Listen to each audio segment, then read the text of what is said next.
Same. Legislation to prohibit that.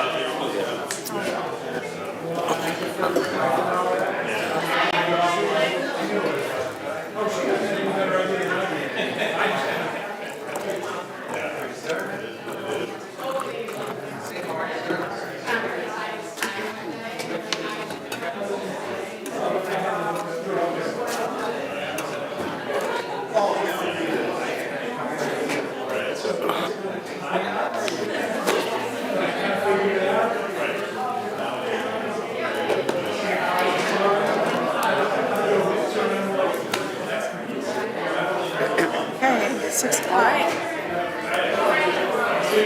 Smith.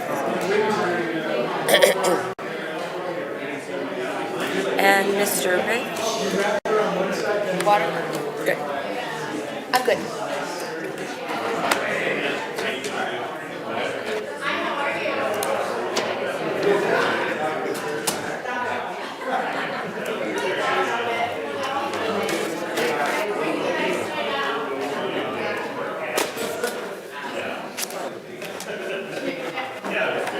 Okay, we're good.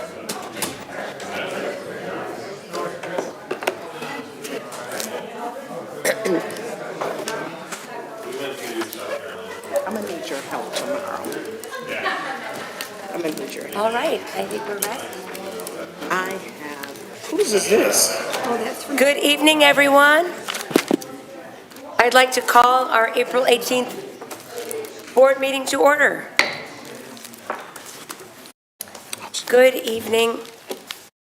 Welcome. I apologize about my voice. We'd like to thank you all for being here and your interest in following our meetings, those who are watching virtually and attending, those of you who are here, our meetings of the Farmington Public Schools Board of Education. The Open Meetings Act requires that all of our board meetings be held in public. Oh, sorry. Roll call. Sorry. Okay. Mr. Rich, Here. Miss Fox, Here. Mrs. Weems, Here. Miss Smith. Here. I myself am here, Dr. Blau, I'm here. and Mr. Walker is absent, so we have 6 members present. Yes, and now we will do the Pledge of Allegiance. I'm overzealous this evening. Mr. Rich? I pledge allegiance to the flag of the United States of America and to the republic for which it stands, one nation, under God, indivisible, with liberty and justice for all.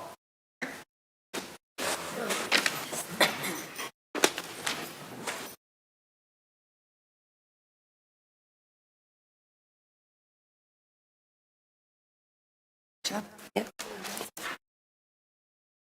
To my. Dr. Blau? Yes. Mr. Rich? Yes, Mr. Rich. I move that we approve today's agenda as presented. Support. Motion by Mr. Rich, seconded by Ms. Weems. All in favor? Aye. Opposed?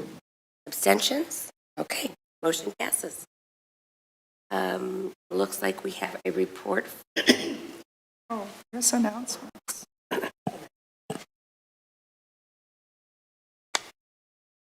Oh, it's after. Okay, I see. Okay. I really am jumping the gun here. We've got a report from the Student Roundtable president. Good evening. So at our last meeting, we, as Student Roundtable, we elected new officers for our May meeting. I'm sorry, could you introduce yourself? Oh, sorry. For those who may not know you. Hello, my name is Hamdan Faisin. I'm the PR coordinator of Student Roundtable right now. Talking about last meeting, we elected new officers one meeting early so they could get used to the environment of being an officer for our meeting. And another thing with that, we also started planning and finalized our details for the career fair we are going to have at Farmington High School on May 20th. This is going to be available for all Farmington High School, North Farmington, and Farmington Central students to come in on a Saturday and just look at different careers we're setting up. We're going to have little stations up for everyone to look at. And yeah, just look at new careers so they're ready for college and stuff later on. Wonderful. Ms. Weems.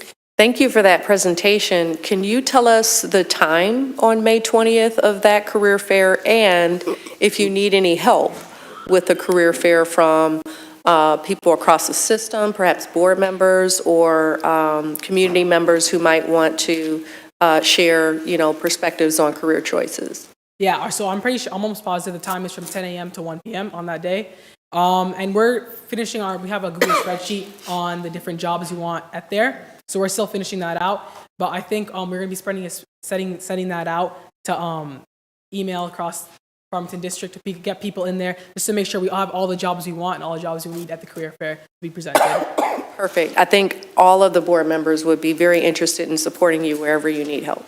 Thank you. Other questions? A really brave and ambitious undertaking, this career fair, and we're all very excited and supportive of the work that you're doing. Yeah, Thank you We're so really much. excited for it too. Thank you. Just if I may, I want to thank Hamdan and his fellow peers at the Student Roundtable. We have about 30 students from all 3 of our high schools who set goals each year, and this was a really, really ambitious goal, is to pull off a career fair. And so kudos to all of you for doing this to help not only this year, but to set a tradition and a legacy for younger students, which you had in your conversations about exploring careers earlier. And not just collegiate-bound, university-bound, but apprenticeships and maybe landing internships. And so we're very, very excited and, of course, very proud of you all. So thanks, Hamdan. Thank you so much. Thank you. Next, let's move right into recognitions. Dr. Delgado. Thank you. We're very, very excited for this evening, and it is my pleasure to introduce our wonderful Assistant Superintendent of Talent Development, Mr. Brad Paddock, to talk to us about some very special employee recognitions.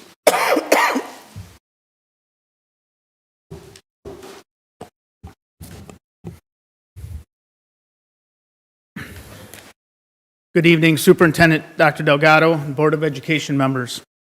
I'm Brad Paddock, Assistant Superintendent of Talent Development. This evening, it is my pleasure and joy for all of us to share with you the Support Person of the Year and Teachers of the Year for Farmington Public Schools.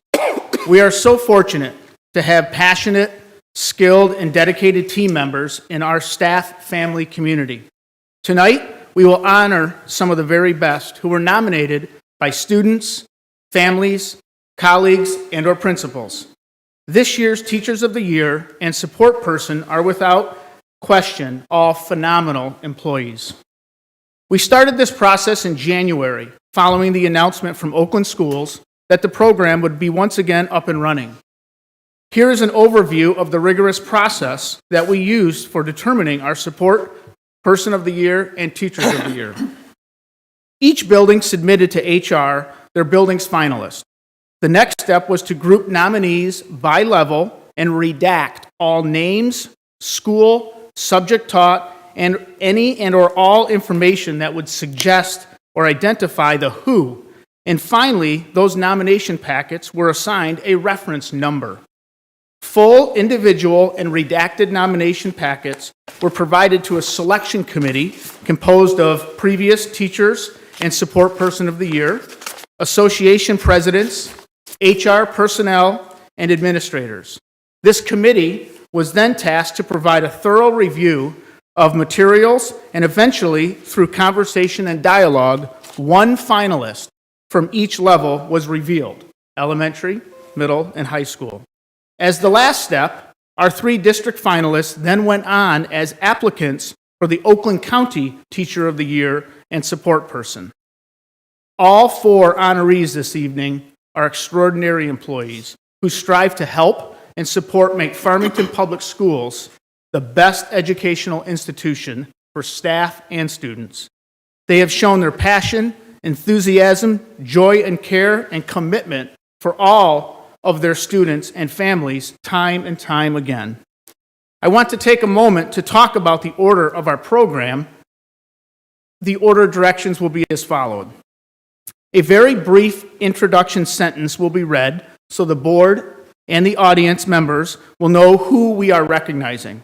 While that person remains in the audience, we will play their surprise video, something we're very excited about. At the conclusion of that video, of each video, Each honoree will then be invited up to the lectern. There's a mark on the floor. Stand in close proximity to me as we and/or Mr. Danziger, who will read shortly, when we read your words and our spoken words for you and recognize you.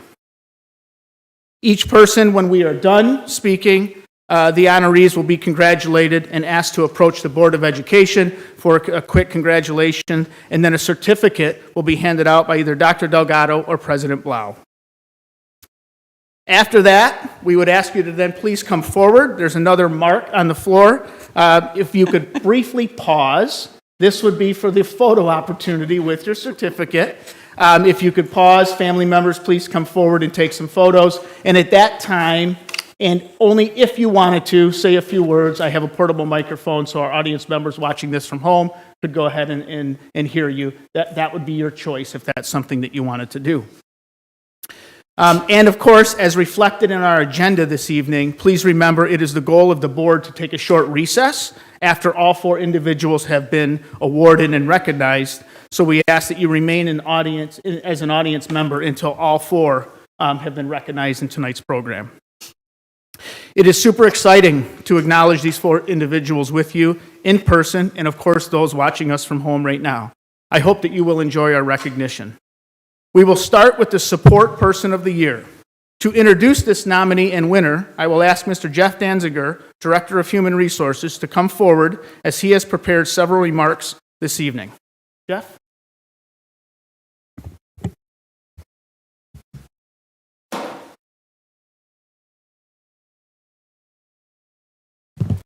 Thank you, Brad, and good evening, Superintendent Delgado and members of the Board of Education. I want to say ditto to everything that Brad said, and I'm pleased that you all will have the opportunity to share the joy that we get to experience when we surprise the award winners and going into their building. So, looking forward to you all having that opportunity. I want to also add that the nominations this year were of exceptional quality, which speaks highly both of the winners and the staff that we have. So this year's Support Person of the Year is Pam Wasko, who is whose job title is the office clerk at Gill Elementary, but that doesn't do justice to all that she does. And fingers crossed, this is the moment we hopefully will get to see the video of when we surprised Pam at Gill.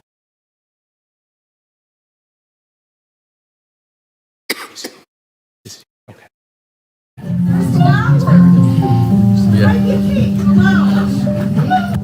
We are happy to announce that on behalf of the Farmington Public Schools, that you are the 2022-23 Support Person of the Year.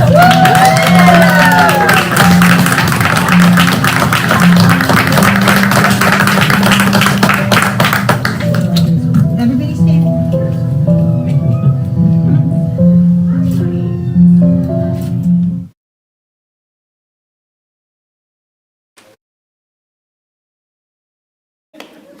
Pam is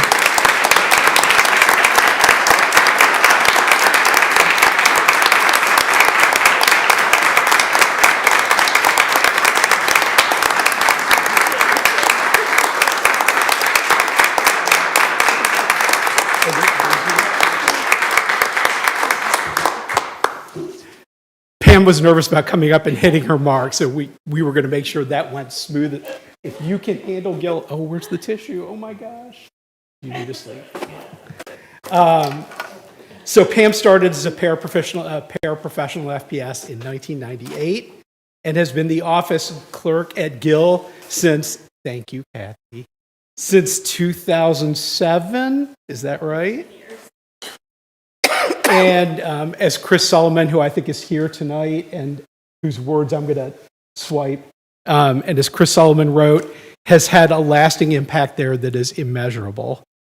Teacher Jordan Holmes wrote that Pam gives warmth and energy to each and every child that walks into Gill. She knows everybody's name.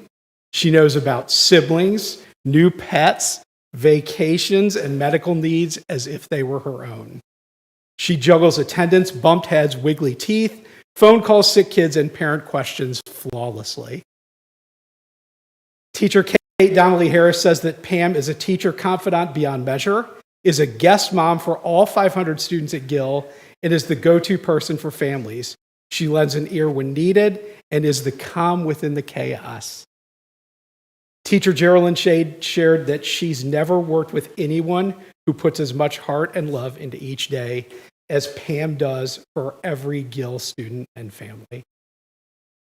Chris Solomon wrote that for those in the Gill community, Pam makes Gill feel like home. Her perpetual smile, her upbeat attitude, and genuine care for those around her instantly draws people in, and once they're in, they're friends for life. This year, Gill's office staff had a team member who was unable to return in August, and Pam put that office on her shoulders, worked extra hours, and did everything they needed to keep that school running. So Pam, thank you so much for all you do. Congratulations for this well-deserved honor.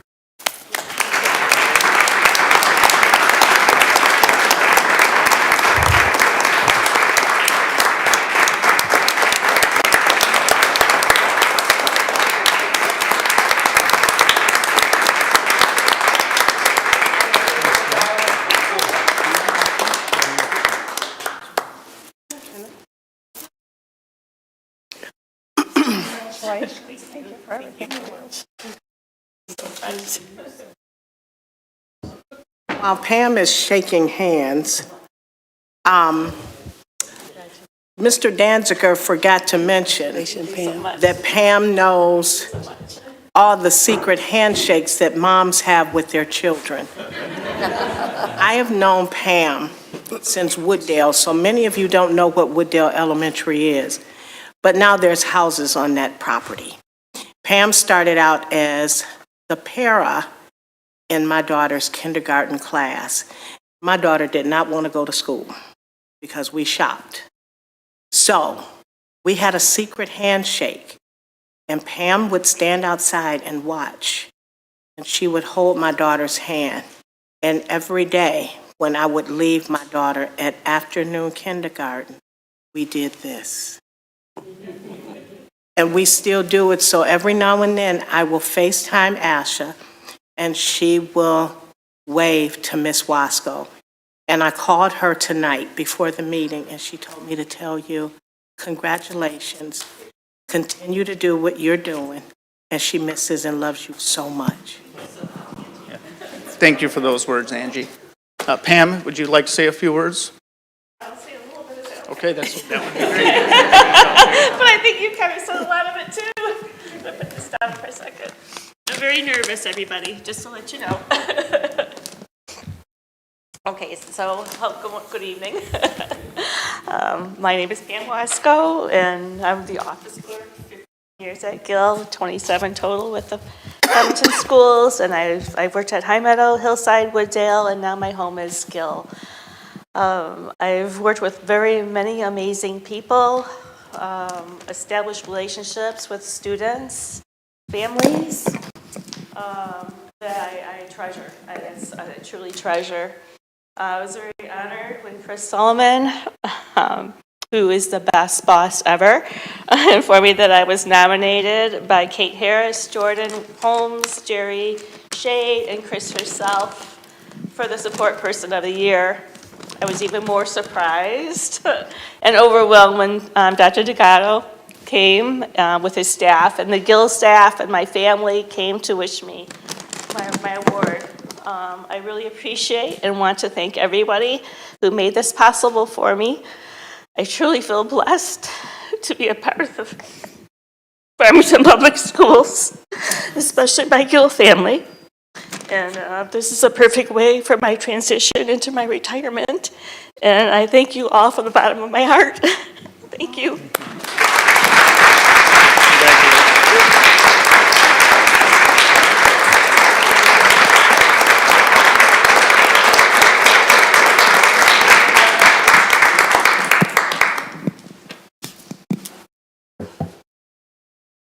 Thank you, Mr. Danziger, and congratulations to Pam. Our first teacher honoree is Elementary Teacher of the Year, Miss Angelina Lowe from Lanigan Elementary. Angelina earned her bachelor's in elementary education with an endorsement in early childhood education and a double minor in mathematics and science from Alma College. In 2017, Ms. Lowe started at Lanigan Elementary, where she currently teaches second grade.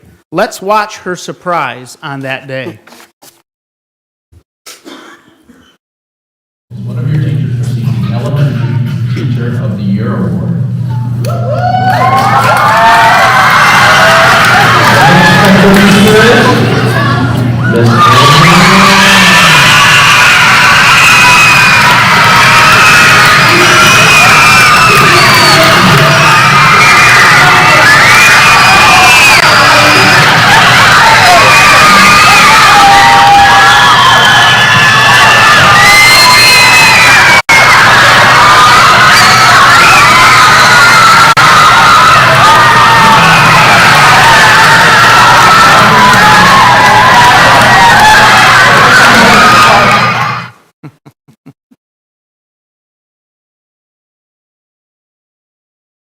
Quite the surprise.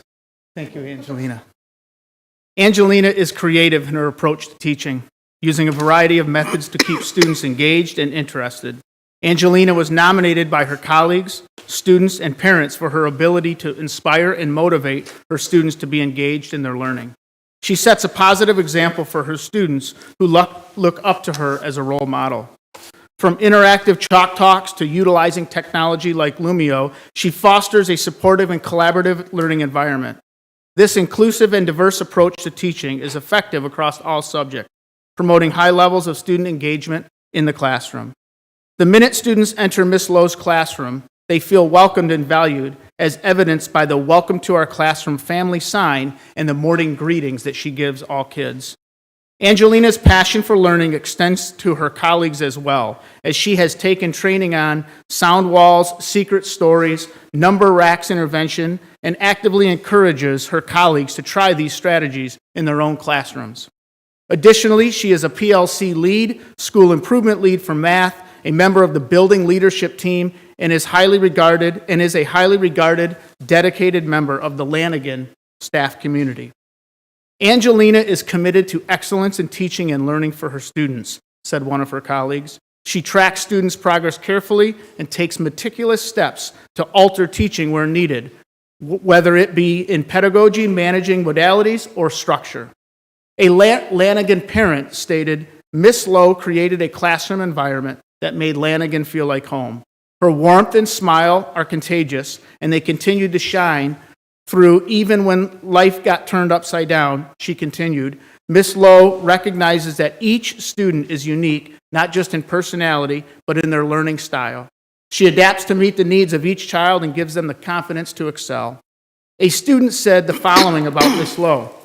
Miss Lowe is awesome and deserving of this award because she teaches us a lot every day. She's really kind. She works so hard to get everything done.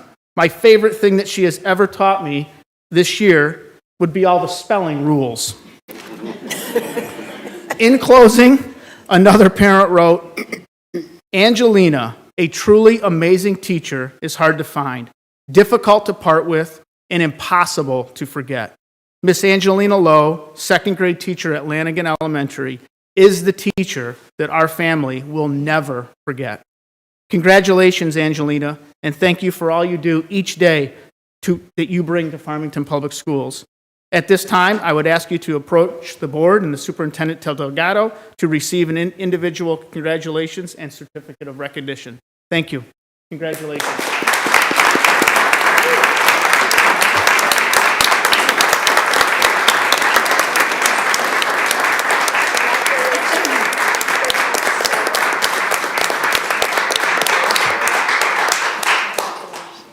Congratulations.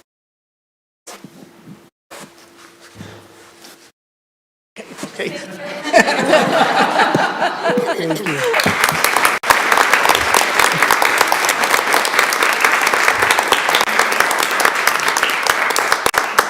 Congratulations, Angelina. Our next nominee is middle school teacher Kevin Burr from East Middle School. Kevin earned his Bachelor of Science degree in education from Wayne State University. Kevin continued his education at Walden University and earned his master's degree. Throughout his years as an educator, Kevin has taught 7th grade ancient world history, 8th grade U.S. history, 8th grade English, computer applications, and video production. He currently teaches 6th grade social studies and English language arts at East Middle School. Let's watch his surprise on that day.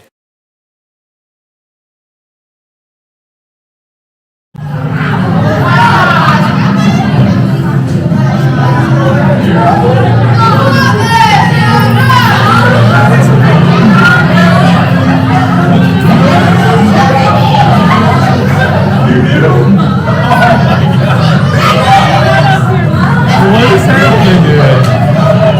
This is so cool. What are you guys doing?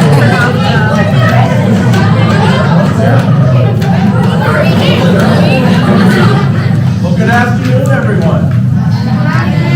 I have a very special announcement for those of you who don't know me. I'm Dr. Delgado. I'm your superintendent. Obviously, I'm here with Mr. LaCroix. So I have the pleasure and the honor to introduce the Farmington Public Schools Middle School Teacher of the Year.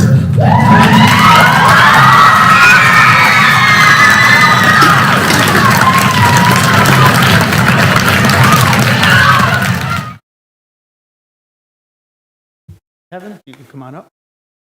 Kevin Burr, ladies and gentlemen.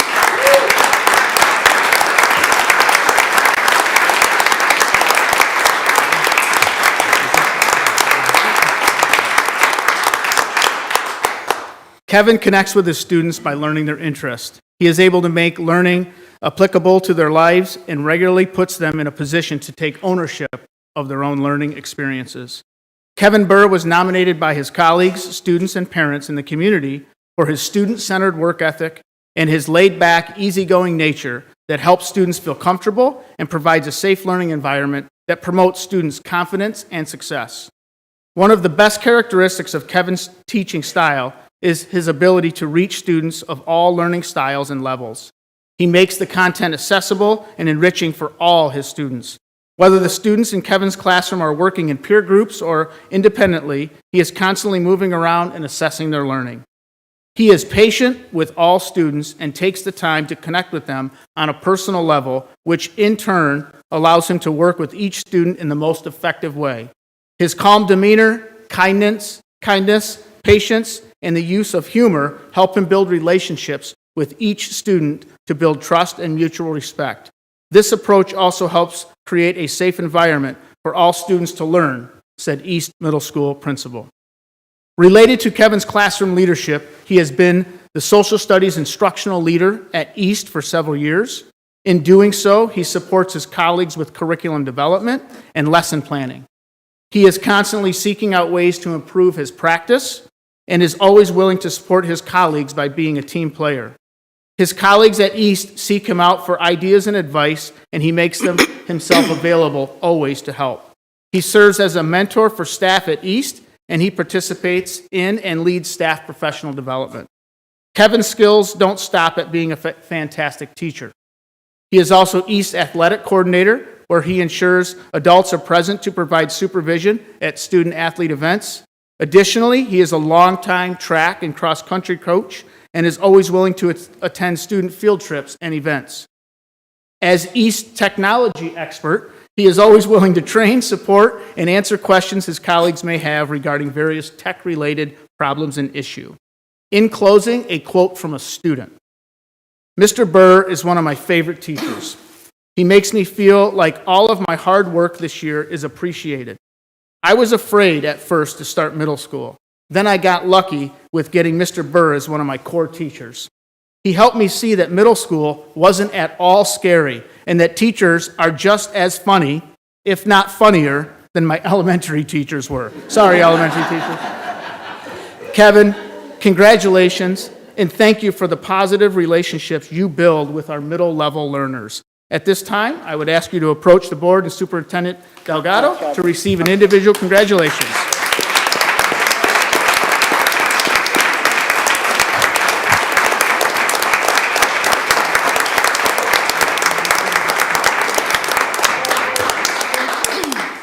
Congratulations.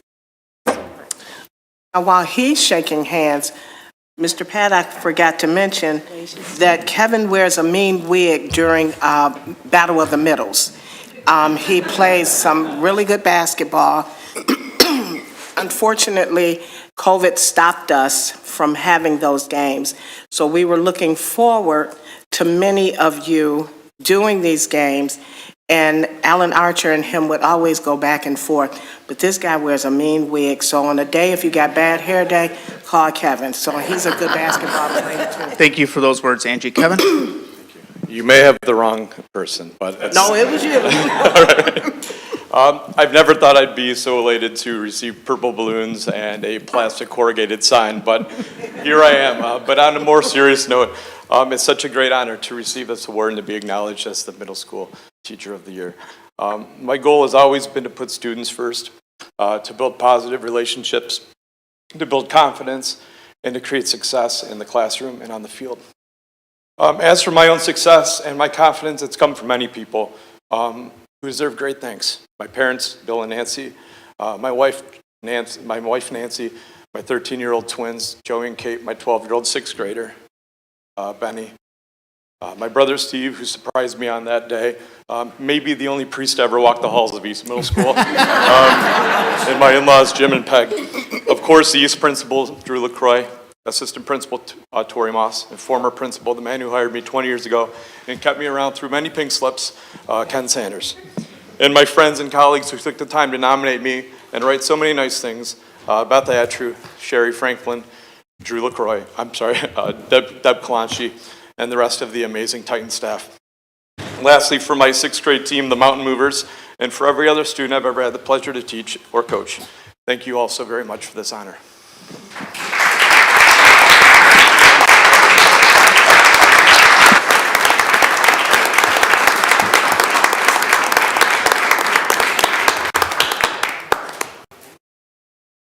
Our final nominee, or honoree, is our High School Teacher of the Year, who was also awarded the Oakland County High School Teacher of the Year, Mr. Michael Bause from North Farmington. I plan to say a few words to recognize Mike tonight from the district level, and then the Supervisor of Curriculum and Assessment for Oakland Schools, Mr. Stephen Sneed, will speak about the county recognition briefly. This is because Mr. Bause was also selected as the county-wide High School Teacher of the Year. Just a fantastic recognition for Farmington Public Schools. We have several videos that we had to piece together for this one because there were multiple surprises. So let's pause and watch the surprise video from both of those days.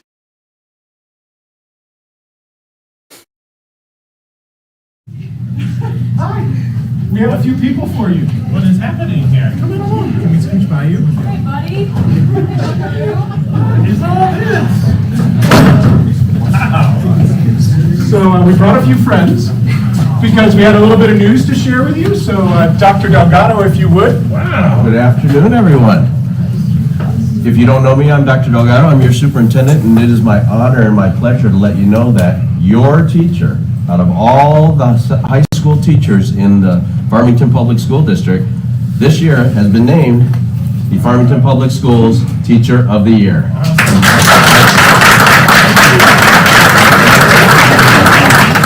My name is Dan Bause. I'm with the Suburban Collection, so we're automotive dealers in the area, and we would like to present Michael as our winner of our, it's a little frame here, but a 2-year lease on a vehicle for him and his family. So again, congratulations. Wow. We love your, we are very honored to support the teachers in our community, and congratulations to you. Appreciate that. Yeah, thank you very much for everything you do. Very generous. Thanks, everybody.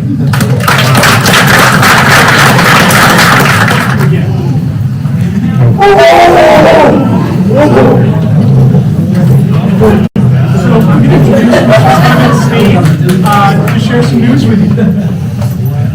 Hi, how you doing? Just to make sure I'm in the right place. This is Mr. Bause's classroom.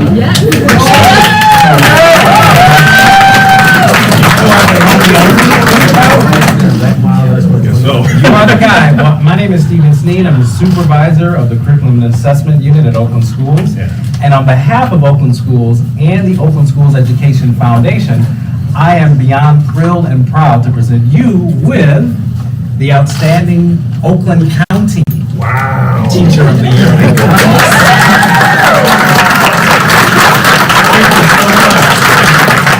Wow.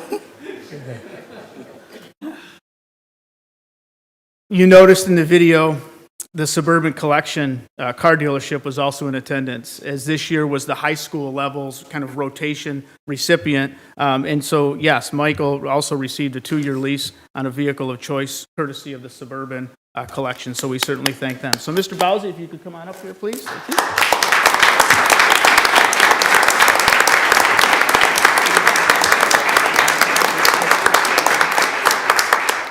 Mr. Bause teaches 10th and 11th grade astronomy and earth science essentials at North Farmington High School. He received his Bachelor's of Science in Earth Science from Michigan State University. Additionally, he earned his Master's of Science in Physical Science. Mike has been in Farmington Public Schools for 23 years, teaching all things chemistry and science. North Farmington principals stated, "Perhaps the best evidence of Mike's ability to engage students is the fact that he makes science so intriguing and interesting that there are students in his room every day before and after school, as well as before, during, and after class, seeking help, seeking advice, helping others out, and engaging Mike in deep conversations about science and life." While putting his students' needs first and wanting them to not only learn about science, but also enjoy the subjects he teaches, a crucial part of building would be those relationships and how he layers well-planned, engaging, and student-centered instruction that activates learning and provokes students to process and work with what they are learning. These relationships and the careful planning become the foundation of a rich and positive classroom culture environment in Mr. Bause's class. One teacher colleague said, "Mike is universally respected, trusted, and admired in our district by students and peers. His enormous, gracious heart moves him to help others in all he does, constantly going the extra mile. With an insightful mind and expert intellect, Mike models visible thinking, reasoning, and lifelong learning for his students and peers.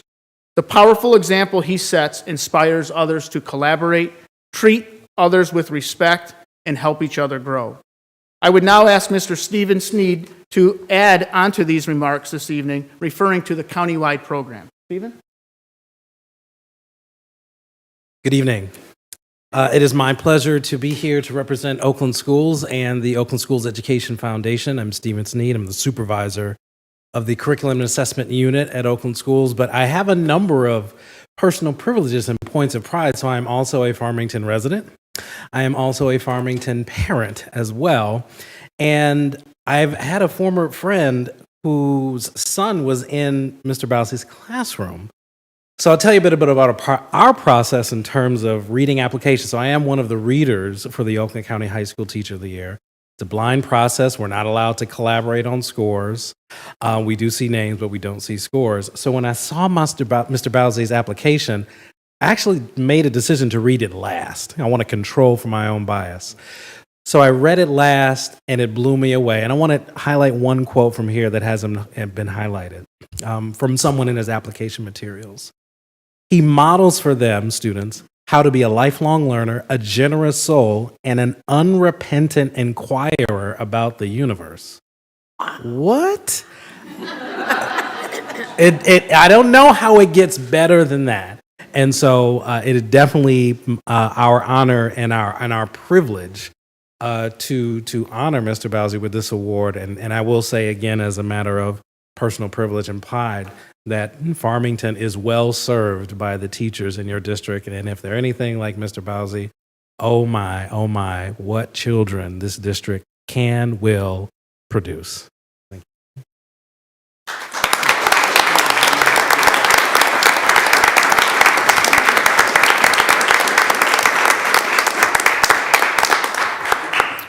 Thank you, Mr. Sneed. And Mike will be recognized later next month at the Oakland County Teacher of the Year celebration as well.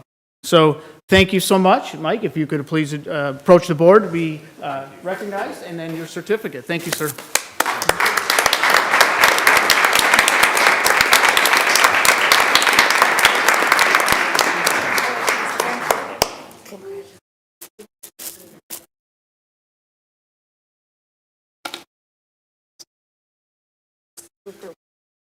Congratulations to you.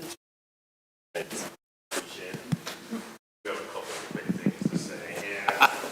Yeah, get this. I got a little nervous, so kind of got a little phone there. Okay, so I wasn't able to formulate words when the surprise announcement happened, so I wanted to take this opportunity to definitely say some thank yous.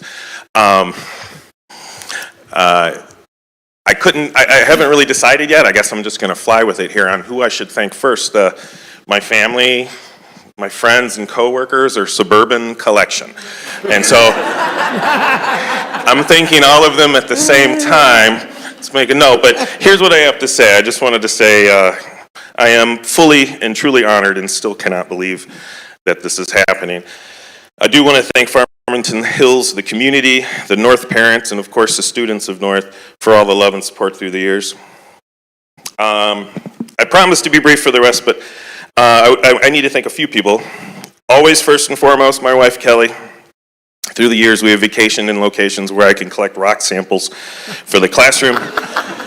We vacation in locations where I can attend science conventions and conferences, so thank you, Kelly. Though I don't know exactly who nominated me, I suspect a handful of guilty parties were involved, and I want to take a moment to say thank you to them. Mr. Joe Green, my principal, my teacher coach, my friend. Your guidance and coaching has made me a better teacher, without a doubt. So thank you.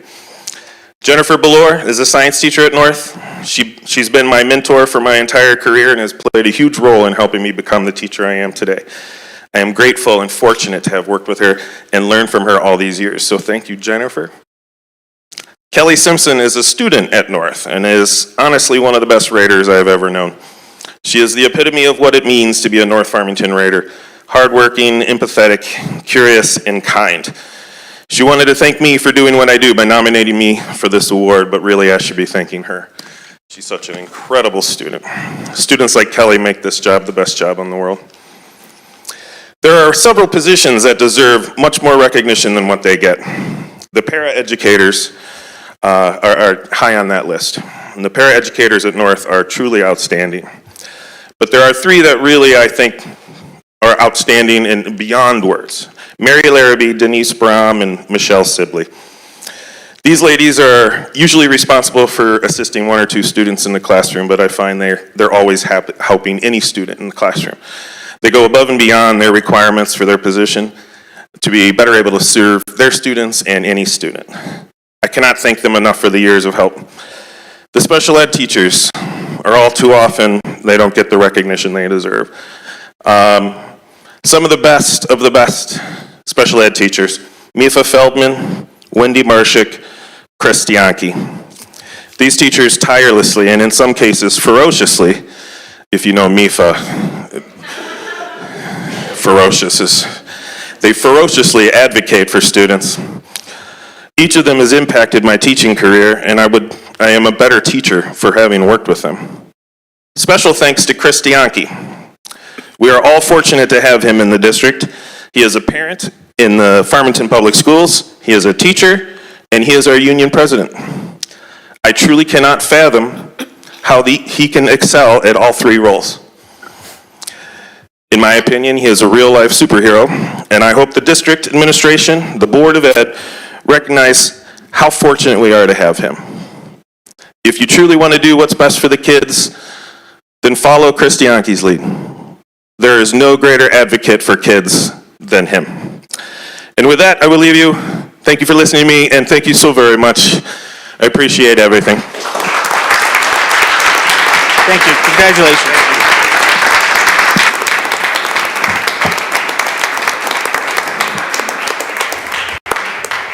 Thank you, Mike. As we conclude this presentation, I want our audience to know that each individual recognized tonight will have their name engraved on a plaque that will remain on the walls at Central Office to be remembered forever as a Farmington Public Schools support person or teacher of the year. These plaques right here will adorn all of our hallways all the time in Central Office. We haven't seen those.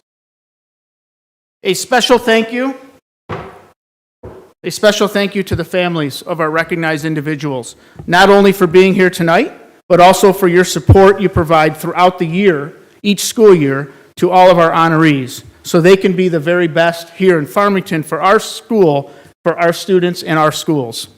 Our videos tonight, they were prepared by Mr. Sean McGuckin and our own incredible students at TV10. Truly an authentic task that we assigned them, and they came through, which matches our profile of a lifelong learner.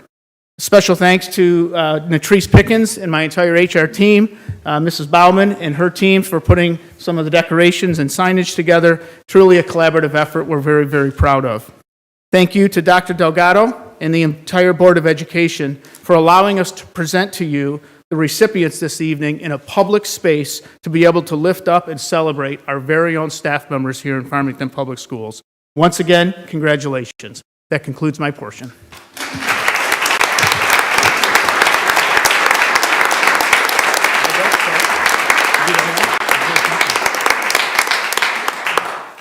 We will now take a short recess so that we can personally congratulate each of our award recipients. We'll be back in just a few minutes.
but I'll probably talk about that one if I can. Yeah, I've got a game tonight at 9:30. We'll see how we go.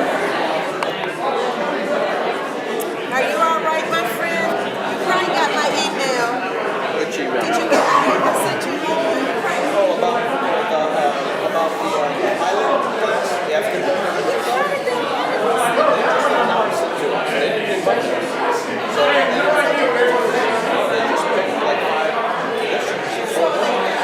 Yeah, they didn't ask us if we'd like to volunteer. It's like, I got a call from somebody who said. Yeah, they just announced it to us. Well, we have an African American history course. Oh, you do? I didn't Yeah, we see. do. I looked up through the courses and I didn't see it. Yeah, it needs to be activated, so that's the work I do, right? So when you have a table on a class table, you have an active table, and then you have an inactive table, so you can reactivate classes. So sometimes, like say, astronomy, say you don't have enough kids sign up for astronomy, then it goes into the inactive piece, and then you have to reactivate it. So that's the work I have ready for. I didn't see that. I went to the high school and I went to the courses. Yeah, it's not on there currently. So, but that's what we want to do. So, but then the pilot, they're piloting the advanced placement. So we can easily add that in next year. So that's what we're trying to work on. But I responded, I don't know if you saw my email.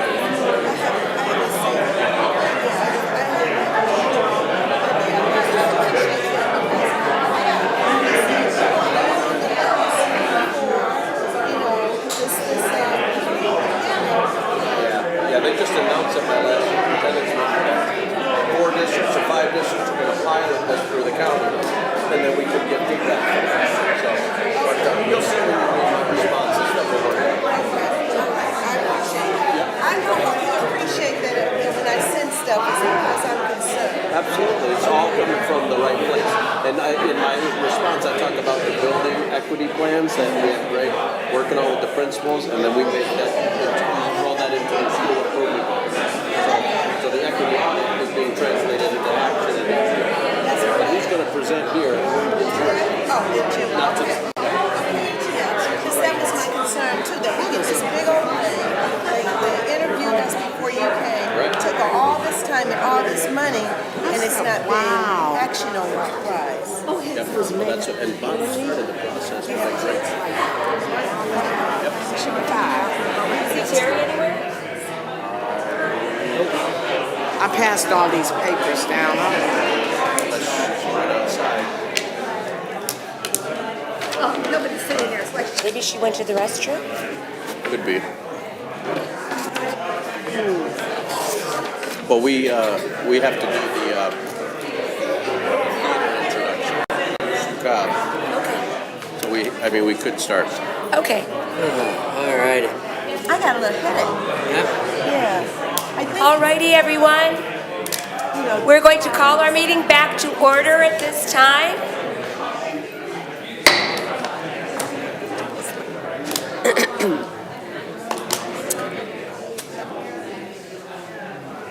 Oh, she's in there. Go ahead. Yeah. Go. we missing somebody. She worked at Terry's. Are we going to do from right now? We'll do them when it comes to my district updates. So you Okay. can start with items from the president. Okay. All righty. Thank you, everyone, and congratulations again to our wonderful award recipients. All very well-deserved, and we're fortunate to have you as part of our Farmington family. Okay, now it's time for my announcements. Thank you all for your interest in following or attending our meetings, those of you who are here in person, as well as those of you who are watching from virtually. Our Board of Education meetings, according to the Open Meetings Act, we are required to hold them in public. We are only allowed to discuss and deliberate on district issues when we are together in public for transparency reasons. So these are board meetings held in public, but they are not public meetings So there isn't dialogue back and forth between the board and the public because this is not the forum for that. These are our board meetings for transparency purposes. The Open Meetings Act requires that we hold them in this way so that you can bear witness to our proceedings. There will be a public portion comment of the meeting later on, and you're welcome to contribute your comments at that time. We will not, however, be responding to your comments in a dialogue fashion. We will, though, reach out to you individually for follow-up regarding any concerns that you might raise. We also have some board agreements that we've established this year. We agree to abide by these, and we hope that our public will abide by them as well. And they are as follows. Listen actively, no sidebars. Respect people and ideas. Presume positive intent. Use electronic devices respectfully and stay engaged. Listen to learn, not to defend. Be brave and be vulnerable. And those are the board agreements that we are following. One more thing, the Hackbots are going to Houston to compete, and we wish them the best of luck over the next several days in their competition. All right, that is all for my announcements. Items from the secretary. Ms. Heinrich? The board has received communications regarding the May 30th Community Dialogue, Board SMART Goals, and the Association of Financial Educators. Communications are acknowledged and a response is provided when appropriate. A list of correspondence can be found in the board packet, which is available on the FPS website. Thank you, Ms. Heinrich. Next, we have our legislative update. Mr. Rich. Thank you. I don't have a ton of updates right now. I know that there's been a lot of movement in both the House and the Senate at the state level. I know that we have had legislators reaching out to our district about appropriations for budget, and so we are glad to have legislators and group of people representing us in Lansing who are looking at the needs of our district, and so very encouraged on the talks that are happening and looking forward to seeing what comes from it. Thank you.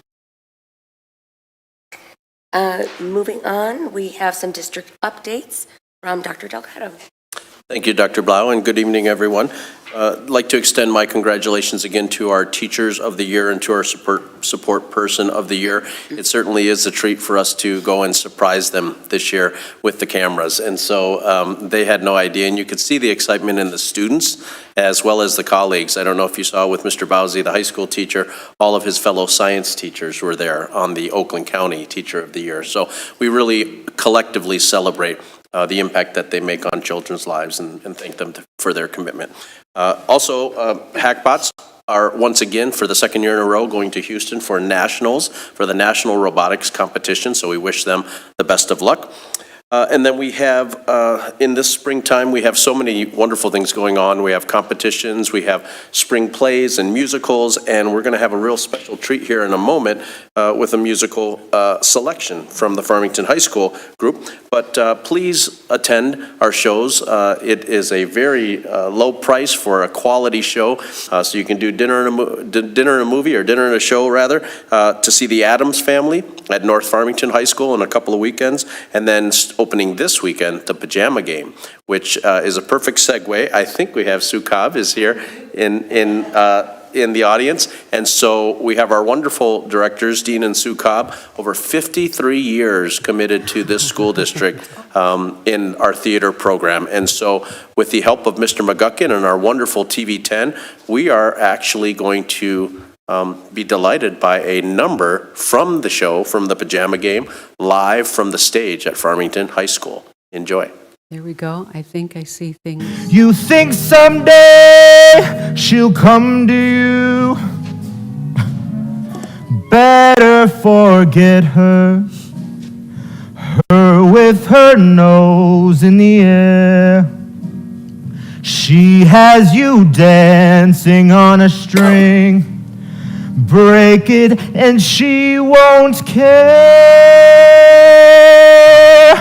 Will you take this advice? I had you like a brother. Or are you not seeing things too clear? Are you too far gone to hear? Is it all going in one ear and out the other? Hey there, you with the stars in your eyes. Who, me? Love never made a fool of you. Not until now. You used to be too wild. Yeah, I was once. Hey there. I hear ya. You on that high flying cloud. Though she won't throw a crumb to you. Well, don't rub it in. You think someday she'll come to you. Ah, shut up. Better forget her. Forget her. Her with her nose in the air. With her nose in the air. Have you dancing on a string? Puppet on a string. They get it, she won't care. She won't care for me. Will you take this advice? I had you like a brother. Are you not seeing things too clear? Are you too much in love to hear? Is it all going in one ear and out the other?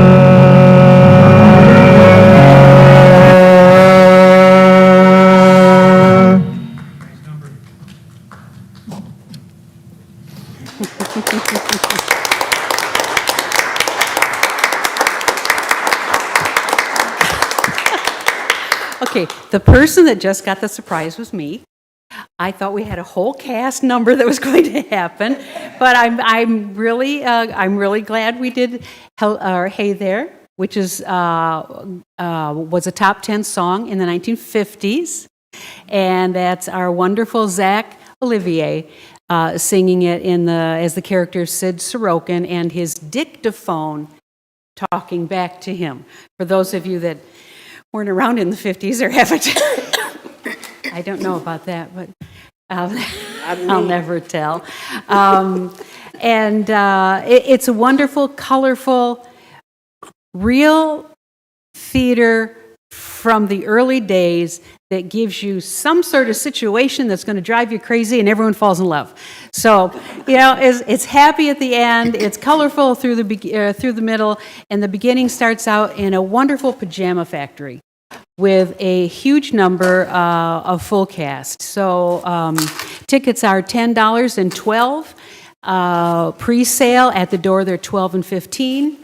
And we are playing 7:30 each night, Thursday, Friday, and Saturday of this week. And we're all really tired, which makes for a good show. So thank you for allowing us to do this tonight. The support we get is always wonderful, and certainly can't complain. Is it this week or the week of the 27th? This week, North Farmington will be the weekend of the 27th. Yeah. Yeah, thank you, Kathy, too. So, join us. I look forward to it. Thank you. Thank you.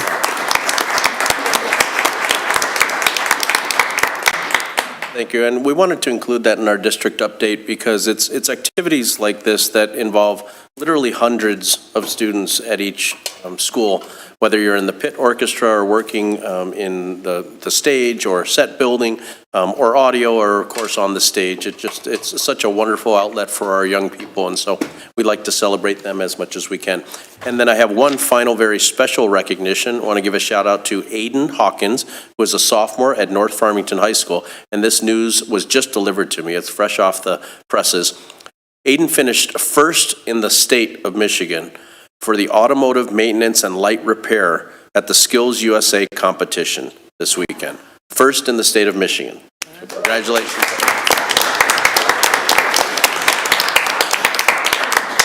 And Aiden is now qualified to attend the Nationals, which are in Atlanta the week of June 16th. So, you know, when you look at all of these things that we try to highlight in this tradition of having recognition at every board meeting, it's to celebrate the whole child and understand that education, public education, is about holistic learning. And yes, it's about academics and growing and improving our scores in math and literacy, but it's also about finding purpose and meaning and passion in your lives. And so that fits into our lifelong profile. And there are so many of these activities that our students are not just participating in, but they're thriving in, they're excelling in, they're applying knowledge that they learn in school to these activities. So I just want to thank all of the participants as well as all of our staff who do such a wonderful job with our close to 9,000 students and their families every single day. Thank you. Wonderful. Thank you so much.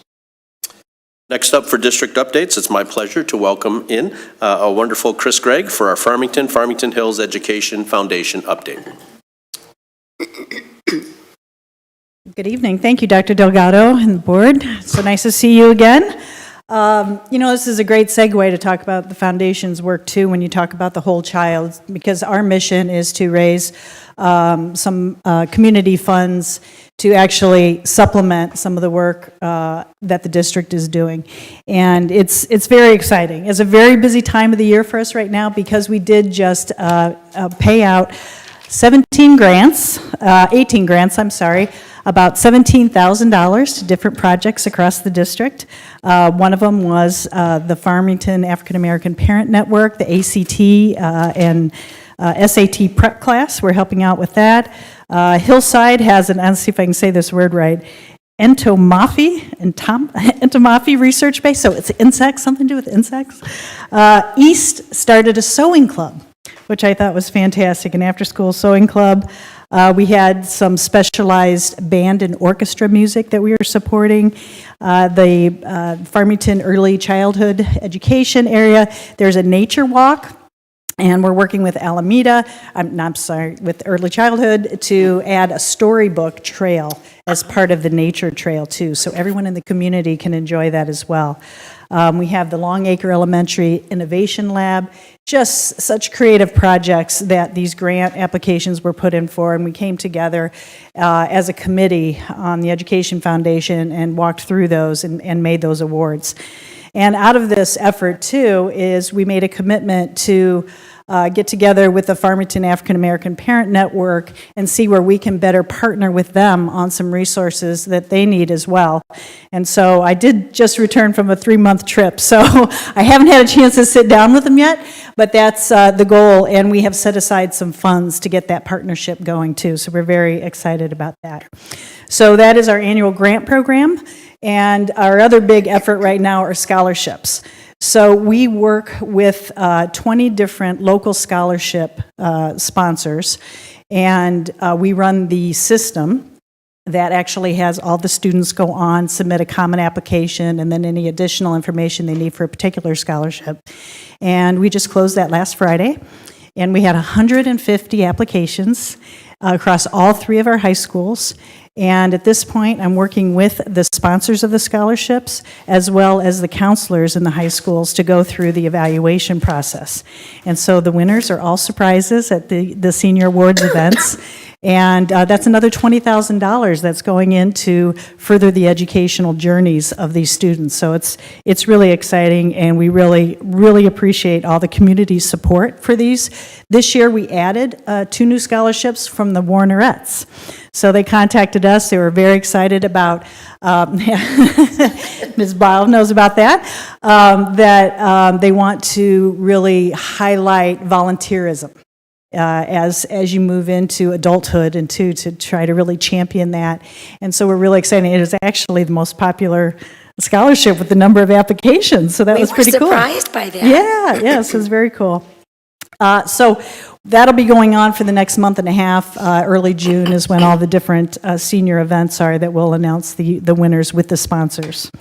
And also the Weems Pursuit of Goals Scholarship is the second most popular too. It's very close, so there's a little competition going there. We also are working closely with the Hackbots as well, so we help them with their finances and administration. So we're working with Mr. Traxel right now and getting, the hotels, the airlines, making sure they have the funds that they need and that they're able to get all that arranged as quickly as possible, because they don't have a lot of turnaround time before they end up going to Houston. But we're just so excited that we can help them out with that. We also are starting to get into our toast planning for our November 3rd or 4th, I can't remember, whatever that Friday is. So we're really excited to get that going again. We had our most successful one ever last year. And so that's what funds our grants as well. So just kind of maybe mark that on your calendar, the first Friday of November. And other than that, I want to say a couple thank yous. We have expanded our board. Santoria Shepard has joined our board. She's very active in FAPN and in PTAs, and she's just a local leader, and we're so excited to have her join the board too. Also want to thank all the employees of Farmington Public Schools who are participating in the payroll deduction program. That has really meant a lot, and it is used to fund scholarships. And I'll be working closely with Mr. Dianchi, too, to help them expand their scholarship program. They have a couple events coming up, and so we're going to partner with them to help them raise some charitable funds for that as well. I think that's about it. It is a busy time, but we're so excited. We are always looking to expand the board. So if you have, and speaking to everyone out in the community as well, if you have some interest in working with an all-volunteer board, to help us come up with innovative ideas to support our students and our teachers, anything that brings this community closer together and furthers the educational journeys of our students. So with that, if there are any questions? Any questions?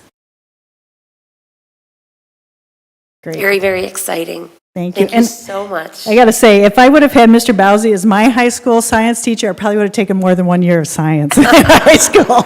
I was done after biology. But thank you so much. Thank you for all you do as a board. And it's just so exciting to see everything that's going on in the district. Thanks. Thank you so much.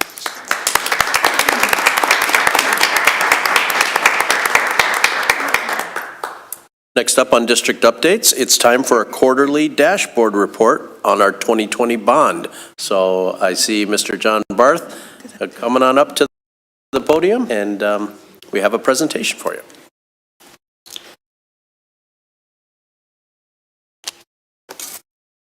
Good evening, board members and Dr. Delgado.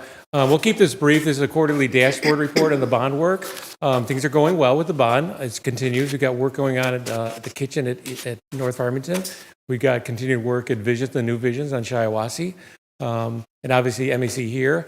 Some positive news, this building is virtually, well, I shouldn't say virtually, but almost done. So within the next 3 to 4 weeks, it'll be complete.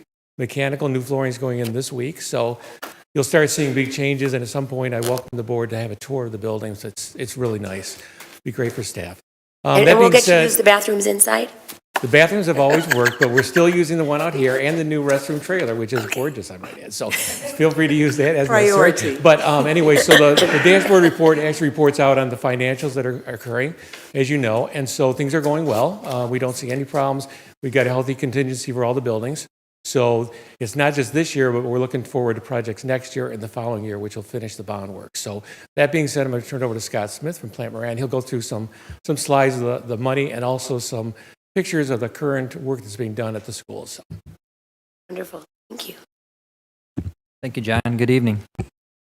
Thank you again for time on tonight's agenda. We were last here in January doing our quarterly dashboard, so it's been 3 months. Here it is April. This time of the year, usually we don't have a whole lot of progress to show, but given the nature of the projects, as John mentioned, we do have several that are currently in construction.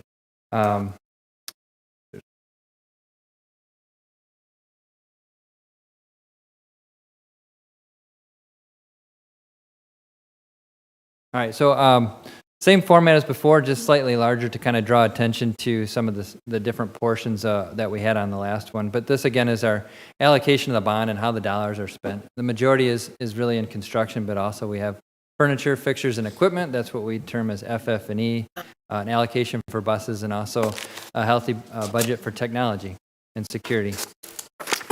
This next slide really shows what we're tracking here with the bond. So we had the original $98 million that was approved by the voters as part of the 2020 bond. We also transferred in $4.6 million from the 2018 portion of the 2015 bond. That money was used to help fund the work at FCS that's currently being prepared for the new visions.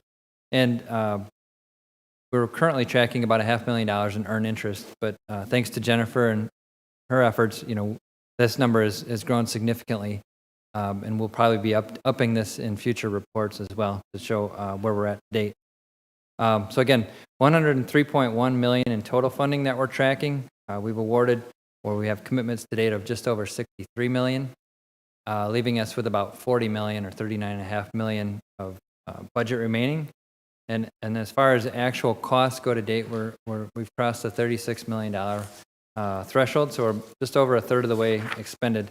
But again, we have many more commitments, so there's money to be billed and spent out. This next slide really just is a lot of information, but we break the cost down into the construction, the budgets that I mentioned prior. Since last time, our actual costs have gone up about, our commitments have gone up about $3 million. The majority of that being actually in the technology security, because a lot of our construction projects were awarded in the fall. Our actuals approved are up about $6.5 million. Roughly half of that is in construction, and the other half being in the technology portion of the bond, as well as the second round of bus purchases. We're showing a reserve owner contingency of approximately $2.4 million. That consists of about $0.8 million in bid savings, another $1 million in owner's contingency, and $500,000 of earned interest to date. That number is down a couple million since last because we've started to make an allocation as a placeholder for some work that's going to take place at the current visions once they've relocated, and the intention to move the central office over to that building. So that's why that number's been reduced a little bit, in addition to some commissioning services that we've awarded to date. So as you can see from the pie charts, we're roughly about 3/4 of the way through our commitments on the construction side. Kind of getting started with the furniture, fixtures, and equipment, making good progress, about 40% on the buses, and technology and security is continuing to take off now that they've expended their funds from the previous bond.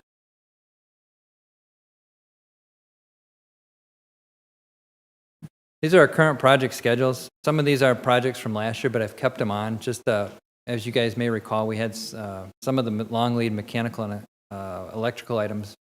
They came in at the wrong time. There just weren't opportunities to put them in. So we have some work in the gym at Farmington High School to do this summer.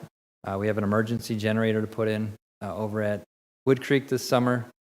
Our more active projects really are Bid Pack 16, which is the Vision's relocation to Farmington Community School. I'll show you guys some pictures in a little bit, but we're heavy on the interiors. We hope to get started on some of the exterior work here as the weather changes and we get our permitting. We have work here, as John mentioned, at Maxfield Education Center. A lot of that work is done. We're even now with the weather up until yesterday getting better. We've started some of the exterior painting. You guys can see that as you exit the building today. But again, we'll be starting the parking lot here soon, probably next month. And we'll be wrapping that project up fairly soon. At Farmington STEAM Academy, North Farmington, Beachview, and Kenbrook, really those are traditionally summer projects, with the exception of the kitchen area at North Farmington, which we did start over spring break. We continue to look for opportunities to do work in those projects ahead of the summer, but again, without trying to disrupt anything that's going on in the classroom or in the building. So they're usually second shift type of work, things that are not invasive to the construction. I have a question. On this chart here, where you have the closeout in the gold boxes that they extend into the fall, will the buildings be occupied during the closeout period, or? Yeah, the closeout, I would focus more on the blue. The closeout is really the behind-the-scenes stuff, where we're trying to close out the jobs financially. We're trying to finish off any punch list items correction, but the The blue boxes is the main construction, and that's when, we're targeting turning the buildings back over to staff and students. So they'll be ready to go in September then? Yeah. Okay, all right. I was just confused there. Thank you. Yep, we'll continue to track. There may be some things like there was last summer with materials, equipments, and things of that nature, but as we get into the summer, those are things we'll track. We're currently tracking them, but we'll have a better handle on them as we get closer to those dates.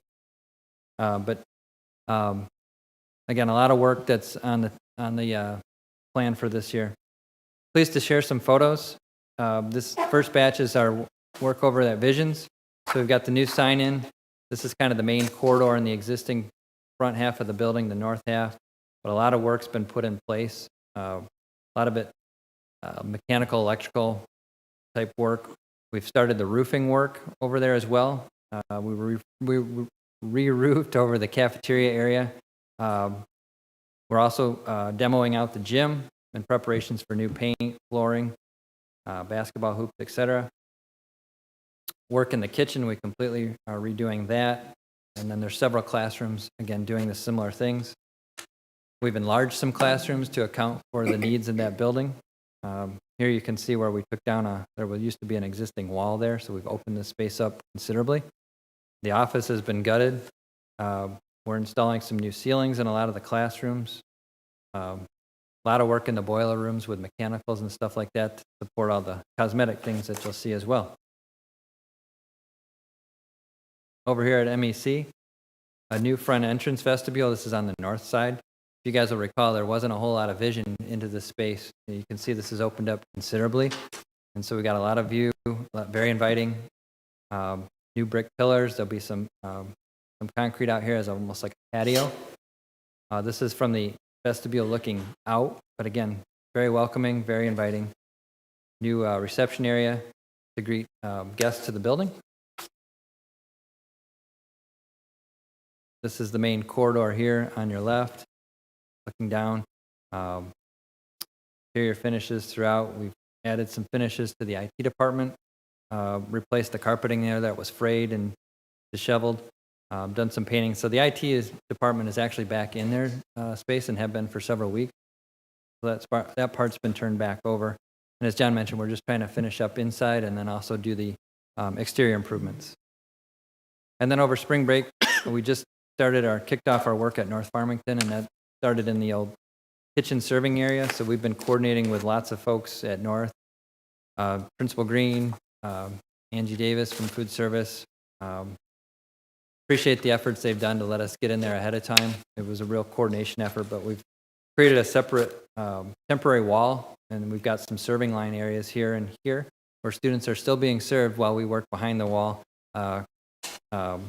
It's amazing how large this space really feels once all the walls have been knocked down, but here's we're cutting up floors, we're knocking down walls.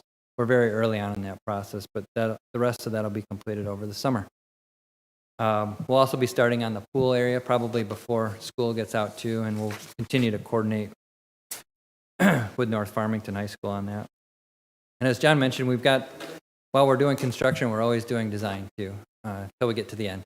So we have another wave of projects behind. Really the first one that we're going to do, and we'll be probably back in front of you guys in May, is we're going to try to get ahead of some of this long lead stuff. It hasn't settled down the way we want. And in some cases it's a big deal, in some cases it's not. But as it pertains to Warner, a lot of the work can't be done without it. So we're making provisions to get that ordered in advance. We're trying to pre-purchase that equipment. So we're working through that right now. That'll be our first bid pack out. We're calling it bid pack 10A. So again, that's a lot of mechanical equipment and emergency generators that are needed for the next phase of project. We're also working on bid pack 10, which is our central office relocation divisions unlimited. Again, working through design, we're still efforting through the timeline with the district as to when that's most appropriate. Obviously, the first domino is we need to move the kids over from the current visions over to Farmington Community School. But again, we'll be planning to bring that to you guys in August at this time.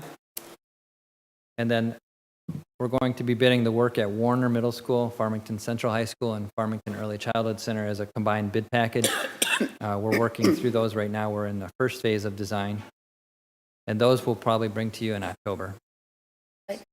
I thought we just did renovations at Farmington Early Childhood Center. We did. I would say the bulk of these are fairly small. The budget for Farmington Early Childhood is very small. It focuses on the existing part of the building, some of the casework and mechanical unit ventilators that were not replaced in the last one. Yep. But yes, no, that school looks great, and there's very, very little need there other than what we're focusing on. Okay. So, this may not be the question for you, but I'm wondering, will the kitchen be built large enough for the possibility of having students learn and get some kind of certifications in culinary art? Is that, no? I don't believe that was designed with that intent. It was designed to maximum. There was some challenges with the layout in that space, and it had been a focus point of this bond to kind of remedy that. So we've been working with food service consultant and the design team, as well as Ms. Davis and Principal Green, to kind of transform that space into something that's a little more efficient. But to answer your question, I'm not sure, but I don't recall that being a focus. I think it's something we need to talk about, but I was just thinking if it was going to be large enough, if there was a decision so that some of those students who are able to get something like culinary art would be a wonderful thing.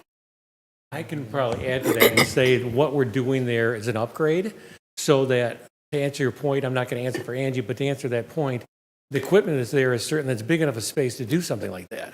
However, that wasn't part of the design initially. And I wanted to add, too, that just so you know, when we have contingency, it goes toward things that have escalated in price or unforeseens we didn't see out in the field. It also goes toward, like at Visions and other schools we've done recently, landscaping out front. That wasn't part of the original bond, but to dress up buildings. We'll be doing that at the new Visions as well along Shiawassee. And then I just met with Joe Green and Wakely this morning and a design team from Syntex. We're moving forward with vinyl wrapping the exterior windows at North with the Raider logo, with whatever's designed. We're going to have students involved in this. It's a big part of this, but it's part of bond work that we're going to be dressing up the outside of the school that makes it inviting. So when people go by the school, they not only see the sign out front that brands the district, but they also see North Farmington logo and some nice colored graphics on the windows. If you go by Steam, you'll see what they did at the front entrance. Gorgeous, right? So we're looking to mirror that at the other schools with some either wayfinding or logos, or we talked about today some graphics of, performing arts and students and that kind of stuff that like you see at West Bloomfield High School. So we're looking at stuff behind the scenes that dresses up and brands the district. Anytime we get ideas like that from a principal like Joe Green, we want to run with that if we can afford it in contingency. So we look beyond the bond work and what the school needs. We always address it with principals as the bond's going forward. So none of the contingency is going to be wasted. We're actually, because it's such a, I shouldn't say this, but because it's such an all-star team, really there's a vision behind all this that we know there's money allocated. We know there's money in the future can be used. Let's use it to the best that we can in terms of these future projects. Thank you. Thanks. Sorry, I don't know if I completely answered your question, but I tried as best as I knew the answer. But I guess I just wanted it to be in the air, guys. Gotcha. I can chime in as well. And so thank you, first of all, for the update and for, being good stewards of the taxpayers' money and being not only on or ahead of time, but on budget as well. And then utilizing those contingency funds to really be creative in the spaces.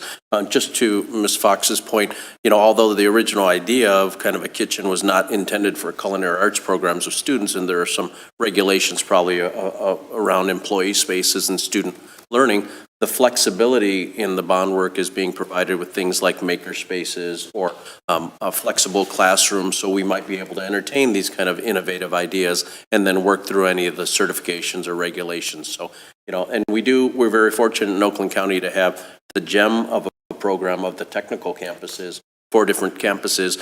Probably closest to our students is the Royal Oak campus, where they have a very robust culinary arts program. But suffice it to say, the bond has been built with flexibility in classrooms, affording innovation as we move forward. Thank you, guys. Are there any other questions? That really concluded the update on my end. All right. Thank you so much, gentlemen. Thank you all. And the last district update of the evening, you, of course, recall that we have 6 subcommittees of our strategic planning, and we have tonight our 5th of 6 presentations throughout the school year. We have perfect timing.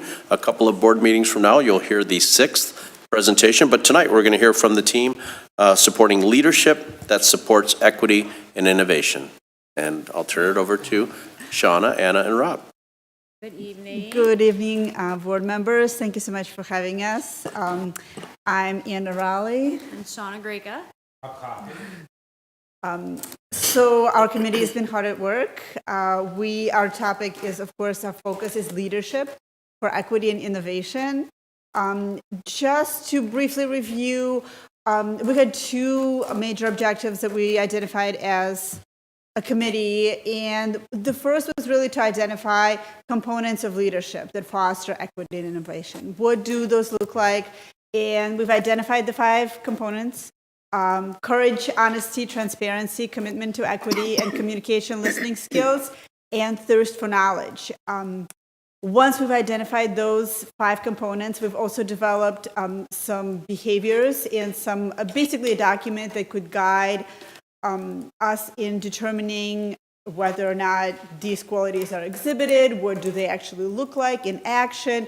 We really aimed at something that could be used for staff, for leaders, for administrators, for students, for any leader, because we really want everyone to have leadership opportunities and to know what that looks like. And also some questions that can allow us to question ourselves, others that I hear have been used in hiring process, etc., that can help us really look for these qualities and use them as benchmarks.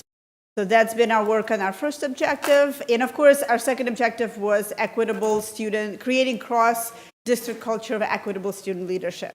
And that's what we've worked on most of this year, I would say, and really focused on student leadership, which has been an amazing process and journey with many stakeholders participating. So I'm going to hand it over to Shauna, and she can talk more about that. Yeah. Oh. I might need some help with the technology part. Okay, how about I click? Thank you. So some of the things we started on this year were doing some focus groups with the students. We were fortunate enough Rob did some at Hillside, I went to Central, Anna did at Farmington High School, and the goal was to get students, be inclusive, and choose some students that weren't always already on different committees or already kind of did leadership things. We came up with some questions with the committee's help and asked the students what those questions would be. Kind of got their answers. Here's an example of some of the questions that we used were like, what does it mean to be a leader? We asked them what adult behaviors encourage or discourage them to be leaders, things that would make them feel more comfortable asking for help or standing up in a situation where they needed to be a leader. And then different behaviors show you when a peer or an adult is really listening to hearing you. So it was great information that we got from them. So with that, our goal is now to start maybe working toward a survey to get the students we want to hear their input on different ideas of what they think would be good things to put in place for them to really create this culture of leadership.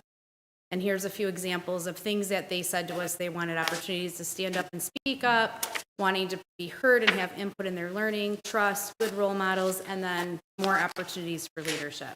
So it's been really great. It's really interesting. We'd love to do the middle schools, maybe one other elementary school, and get a little bit more feedback so that we really have a good amount of data to work with. And that's kind of where we're at right now. So we have one more meeting at the end of this month, next week.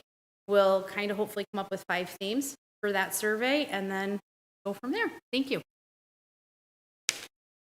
Thank you. Thank you very much. And that's our presentation. Questions? I'll let you ask that. Well, I can just chime in to say their leadership is what's important. And, my job is to support them and guide them, and I think they've done a terrific job in teasing out some of these both themes, but then also getting the student voice into it. And we're not quite there, but we're really close. So we're excited about that, and we're very excited about the feedback the students are giving us. We know it's going to have an impact.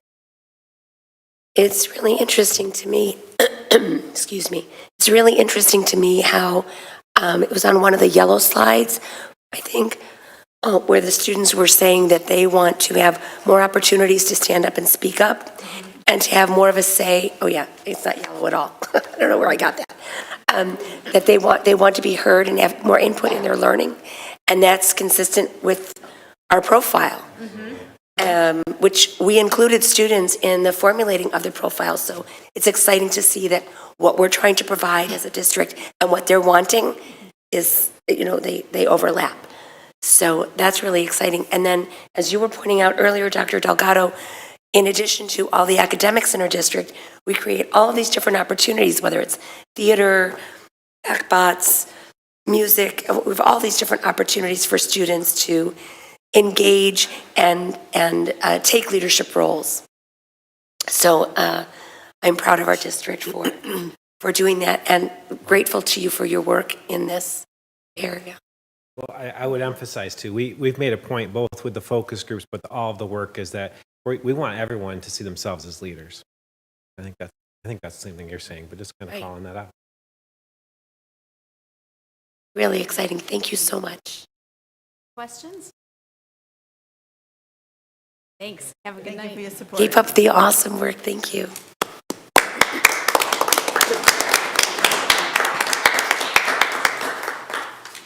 That's the end of our district updates. Thank you.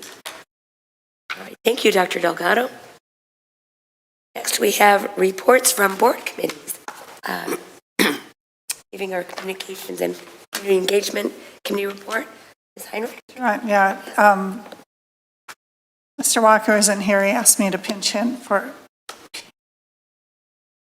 Okay, got the right wording. Okay, worked. We had a meeting on April 6th with myself and Dr. Blau, and Dr. Delgado was also present. Anyways, we talked about what the last community dialogue on social media, talked about what worked. We felt good about it. We felt that time management was good, was well organized. The facilitator was good. The format seemed to be favorable, and we had positive feedback from our attendees. Food insecurity was on the agenda, and it was addressed through a matching grant through Oakland County, providing reduced free lunch for families or free meals from March 15th to June 30th. The community dialogue subject matter, we're going to send out a survey to families to look for ideas for the next topic. So, please share, reach out to the community, any of the board members, if you have ideas for a topic for community dialogue, because that's what we're here for. And we have a list of that, and we're going to also reach out to parents for surveys after the board community dialogues to poll for topics. That was it. We didn't have any more future agenda items. Okay. Thank you so much, Ms. Heinrich. And it is now time for public comment.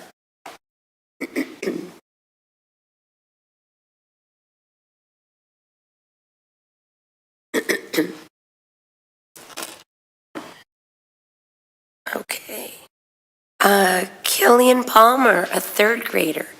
So glad to have you here. Yes. Can we give him a handheld mic? Do we still have the handheld mic or no? We can see him.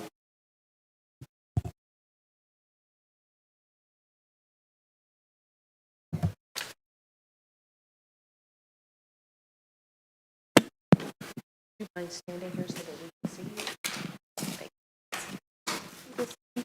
Hello, Mr. Palmer. Thanks for being here. You're welcome.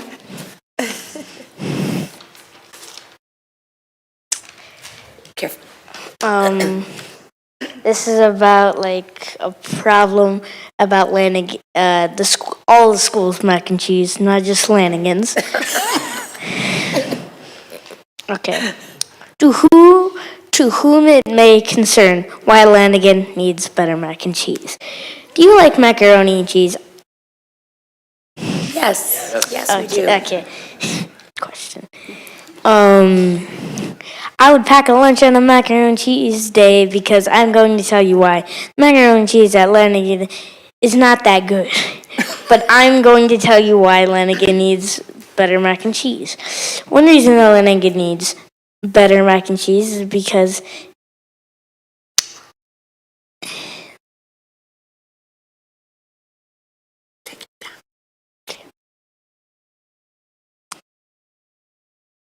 it is burnt sometimes. On the top and bottom, it is burnt and crisp. The macaroni and cheese is too hard to eat when it's crisp. Yes, it is. And hard. One time at lunch, it was macaroni and cheese day. I saw burnt pieces all over the macaroni and cheese. It didn't taste great. I had to use milk to get all the burnt pieces out of my mouth. And another reason that Lanigan needs better mac and cheese is because it is too cold. Throughout time, the macaroni and cheese gets colder and colder, and by the fourth lunch, it is too cold to eat. One time in the lunchroom, it was macaroni and cheese day. Every reason it's gonna say one time in the lunchroom. I'm just telling you. It was macaroni and cheese day. When I took a bite, it was too cold. Colder than the milk. The final reason that Lanigan needs better macaroni and cheese is that we need an even amount of macaroni and cheese. When we get the macaroni and cheese, it has more macaroni than cheese. People don't like plain old noodles. One time in the lunch, I think it's the other way around, actually. More cheese than macaroni. Yeah. Yeah. Yeah. Okay.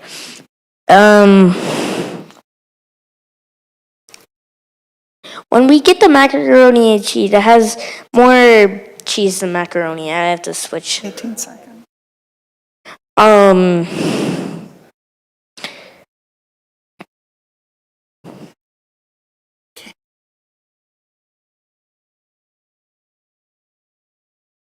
Okay.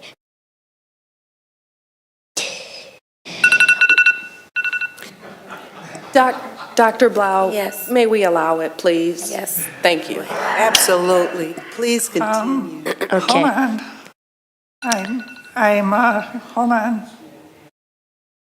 I'm new in the role of pinch hitting here. All right. Okay. One time in the lunchroom, it was a macaroni and cheese day, and when I got my macaroni and cheese, I saw more cheese than noodles, so I didn't want to eat it, which I never ate it. I know one thing about macaroni and cheese: it is not cooked right. It is left out for a long time, and that's why Lanigan needs better mac and cheese. And that's why you should pack a lunch on a macaroni and cheese. P.S. Please give this for all. No, I'm already here. That's for here. Sincerely, Killian Palmer. Thank you.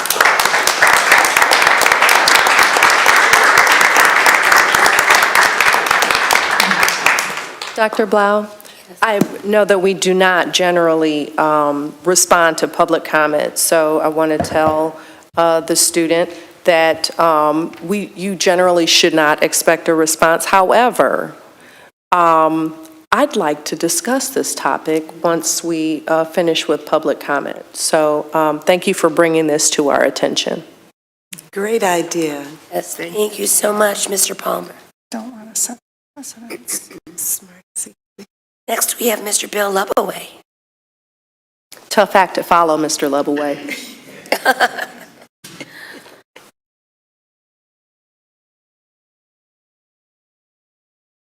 It's a tough act to follow. Yes.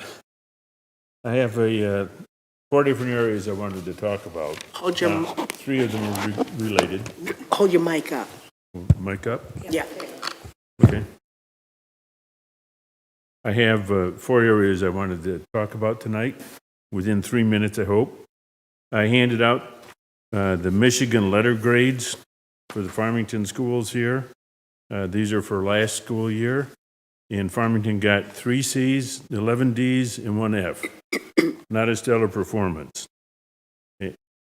Naturally, the Michigan legislature has propose to eliminate this report because there is danger that our community would understand it.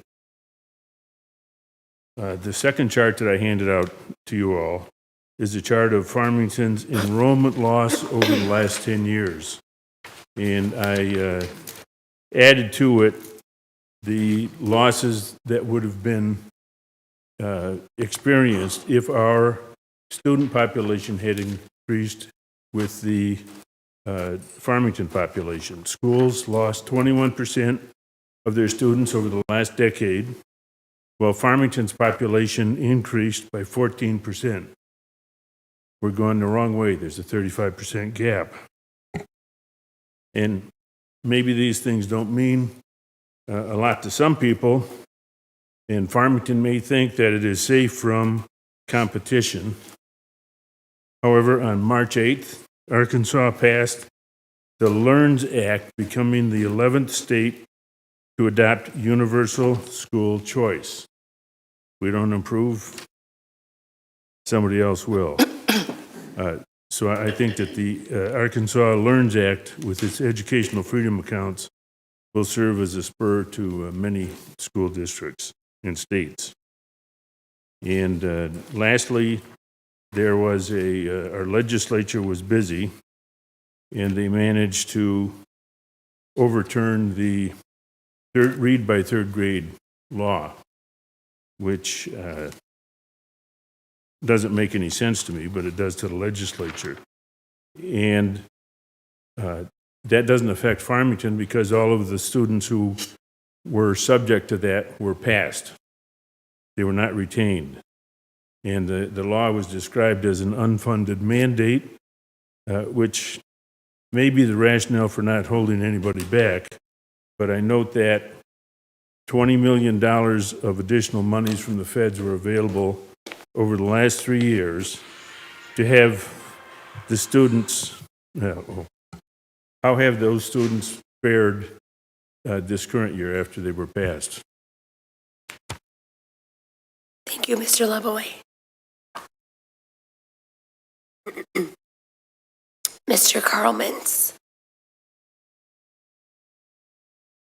This was handed to me. I'm actually just speaking for Eugene Greenstein. Can you guys hear me okay? Yes, we can. Okay, good. My voice is loud enough anyway, so, but, all right. So he can't be here today, and he just wanted to mention 3 observations from the last board meeting on April 4th. First one was, there was a presentation on coaching. However, I had no idea what techniques the coaches were training the classroom teachers in, nor what specific expertise the coaches had. Who was deciding what needed to be taught to the teachers, and how was that material being taught to the coaches? How are the benefits of coaching being measured? I would assume it should show up in improved math and reading literacy, as those are the most critical issues FPS faces. Second one was Mr. Hull, in public comments, pointed out that we are losing African American students to other districts or private schools. Why are they leaving, and why are they leaving, or what are we doing to understand the reasons? First, though, we need data to understand the issue across all groups. Whatever the issues are, it's unlikely that it's unique to African American students. Are these students the canary in the mine, which means someone or something that is in an early warning of danger? Okay, what can we learn from this? What schools are they going to, and where are they doing better? Can we benchmark these schools to find out how their curricula or environment addresses literacy and culture? Third thing, there was a discussion after the meeting ended with several board members and Dr. Delgado on why the rankings gave 3 FPS schools a ranking of C and the rest with D's or an F. My impression was no one was interested in understanding the data. The canary is dying or dead, and we don't care why. If we don't understand the root causes, how can we improve? And then at the last meeting, my 3 minutes discussed the fact that the board needed measurable objectives that address literacy goals to be achieved by the schools with explicit numerical targets. These targets are not to measure people, but to expose what is working, what is not, and determine better methodologies. The superintendent's performance review document has a methodology to determine and incorporate these goals. The goals then needed to flow down to the staff, principals, and teachers, along with a methodology to adopt best practices. Hopefully, these points will be the subject of the next board meeting so that the taxpayers will understand that the board is serious about fixing the district's performance. Near-term appropriate subcommittees need to be formed to determine what needs to be done to understand and improve, followed by action. Thank you, Mr. Mintz. Mark Forget. Good evening, sir. For a year and a half, I sat quietly and politely and listened and observed the board. I wanted to find out what goes on here, and it's been a real education, so to speak.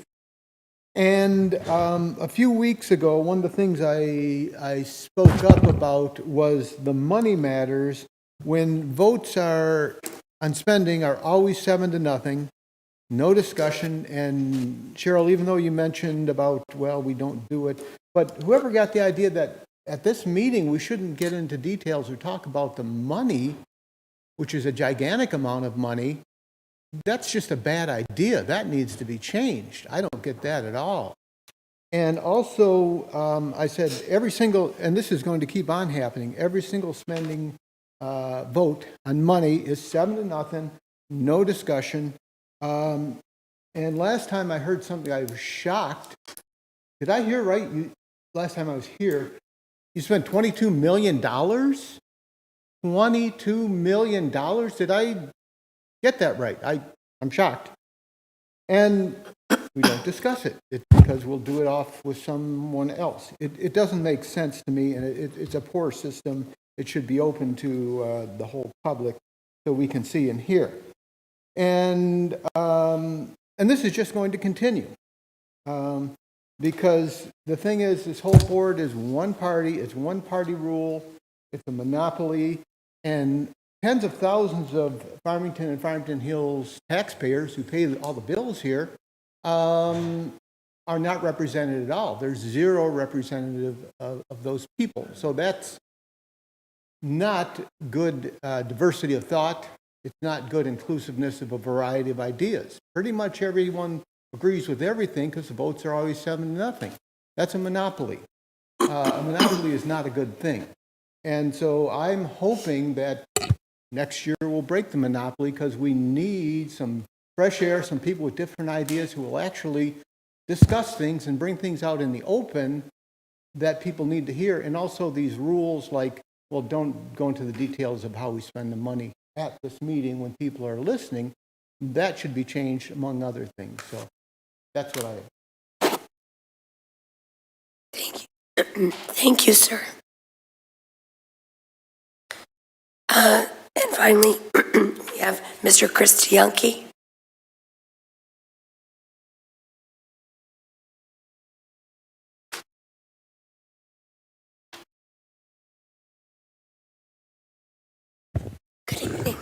Good evening. Thank you, Dr. Blau. I want to start off by wishing happy birthday to Alex. My oldest is 25 today. He is a North Farmington graduate in the class of 2016, and he traveled with us on midwinter break right around the time my daughters were doing their course selections for North Farmington, and said, as we were driving, his favorite teacher at North Farmington was Mr. Bause. Oh. So, meant a lot, and I shared that story with Mike because he truly is an amazing teacher. And I want to congratulate Mike and Kevin and Angelina on their awards and what they do. My parents were both teachers, as many of you know. I received 4 copies of Hurricane Wong's First Day of School when I graduated. But on my first day to go to work as a teacher, my mom said, the first thing you do when you get to work today, you go introduce yourself to your building secretary and your head custodian, because they will do the most for your immediate happiness over the course of your career. So I want to say congratulations to Pam, because every time I enter Gill, she is always smiling. She always asks me how I'm doing. and then offers to let me know where I need to go when I tell her who I'm there to see. So congratulations to Pam as well. And lastly, you heard Chris Gregg mention it earlier. We are partnering with the foundation. The Farmington Education Association is bringing back their Golf and Social Classic. It is a golf outing we haven't had since 2007, and all benefits from this golf classic go to support the FEA Scholarship Fund for one senior at each of our high schools. So we're hoping to get information out soon for sponsors and signups, and I wanted to let the board and the community know as well. So thank you for your time and have a nice night. Thank you, Mr. Dianchi. Is there any further public comment? Any additional public comment? Last call for public comment. Okay, seeing none, we will move. Dr. Bause, may I share a couple thoughts? Yes. I just wanted to share a couple thoughts, and similar to Mrs. Weems, I know that we don't respond directly to public comment, and I know that this is a meeting for the Board of Education, a meeting in public for board business, but after multiple weeks of hearing the same narrative at public comment, I felt compelled, because the community is watching this as well, I felt compelled to share just a little bit of context. So earlier in the year, the 2021-22 My School Data spreadsheet was released with school grades. There are 8 separate columns on that spreadsheet that have separate metrics to define success in public schools. Of those, the most important one is proficiency of our students in our schools. And the proficiency scores are not as represented. The proficiency scores, we have 4 schools with A's, 8 schools with B's, 2 schools with C's. Some of the other metrics in there include things like our graduation rate, which is at 96%, our attendance rate, our daily attendance rate, which is at 96 or above %, the summary status in terms of meeting our assessments and having students prepared in standardized tests. We're in compliance with all laws, applicable laws under the public acts. And when it talks about our academic progress, the question is, did the school make meaningful, measurable academic progress? And the answer is yes, yes, and yes. Our growth scores show that we are incrementally increasing student achievement in math and literacy for all of our students, and we're proud of the efforts and the implementations of some of our innovative programs, as well as revisiting program evaluation for our interventions. And so we know that this is going to take some time, and we know that we have work to do. But when we hear the same presentation over and over again, it begs the question of sincerity and genuineness, and whether or not there's an intentional misrepresentation to our public. So the scores are not as provided. I'm always happy to speak with other members of the community, as our Board of Education is and has. Probably over 20 hours of communication with individuals from our community about these very scores, to no avail, sadly. So I just felt compelled to share that. There are many ways to define success. I think that you see success through recognition, through the holistic education we provide, and yes, through incremental academic progress. Thank you. Mr. I'm sorry, this is a public point meeting. of order. Sorry, or You will have to talk with Dr. Delgado. I'm sorry, sir, this is not the forum for this. You'll have to speak with him at another time. That sounds like, Call that me once sounds again. good. Okay. All right. Anything else, Mr. Dr. Delgado? Next, we're moving on to action items. I can make the motion. Go ahead, Ms. Smith. I move that the Board of Education approve the April 4th, 2023 closed session minutes as presented. Second. Motion by Ms. Smith, seconded by Ms. Weems. All in favor? Roll call. Roll call, sir. Mr. Rich? Yes? Ms. Fox? Yes. Mrs. Weems? Yes. Ms. Smith? Yes. I myself, yes. Dr. Blau? Yes. Mr. Walker is absent. 6 yeses. Yep. Okay. Motion passes.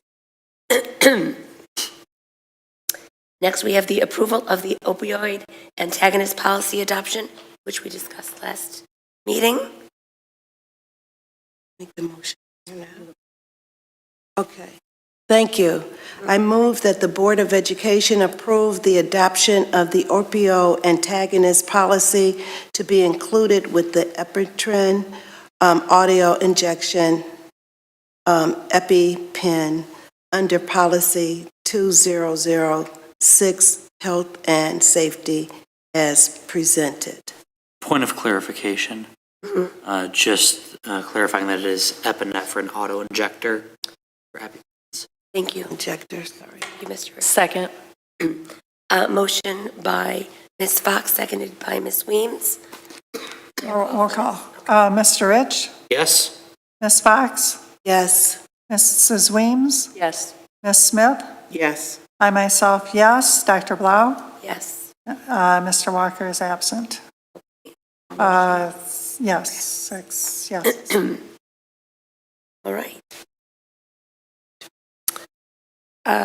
Next, we have items from the treasurer. Thank you, Dr. Blau. Yeah, as the treasurer, before I read the motion to approve expenditures, I do want to acknowledge a concern that we heard tonight about approval of monetary matters.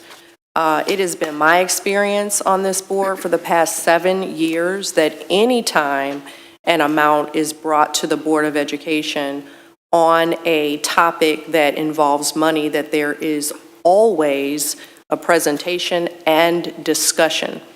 And often that discussion happens one meeting prior to action happening. Anytime there is a proposal to spend bond proceeds, anytime there's a proposal to purchase anything, there is a significant amount of discussion, inclusive of, I think we spent 2 meetings discussing a matter that was of concern around security cameras. Yes. There is always discussion, robust discussion around those matters. In addition to that, prior to matters coming to this meeting related to expenditures, there is a regular finance committee meeting where there is likely hours of discussion on monetary matters. I believe the confusion may be associated with the regular review of items from the treasurer. The items from the treasurer are not required to be part of this meeting. We do that for purposes of transparency. This is a regular review of all of the expenditures that the district has had since the last meeting. And these have already been approved by the board by virtue of us approving the budget. So when we're talking about $20 million of expenditures, we're talking about in this period, since the last period, the district has spent its normal, regular $20 million that have already been approved as part of the budget. These are salaries, these are rental expenditures, these are curriculum and materials. This is what it takes to run a school district. So this 7-0 vote is merely a review and acknowledgement of the monies that the district has already spent, that the district has previously approved a budget for. I just wanted to make that distinction. I don't want anybody to think that we are not approving $20 million of expenditures. So with that, Can I just add something? Because when I was elected to the board 2 years ago, it took me a while to get used to the agenda, and it's divided into discussion items and action items. And so discussion items are presented a week before action is taken.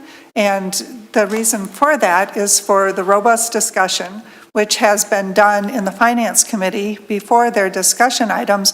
And it also allows the public to come back with questions and concerns. And the board has acted and responded to the questions and concerns.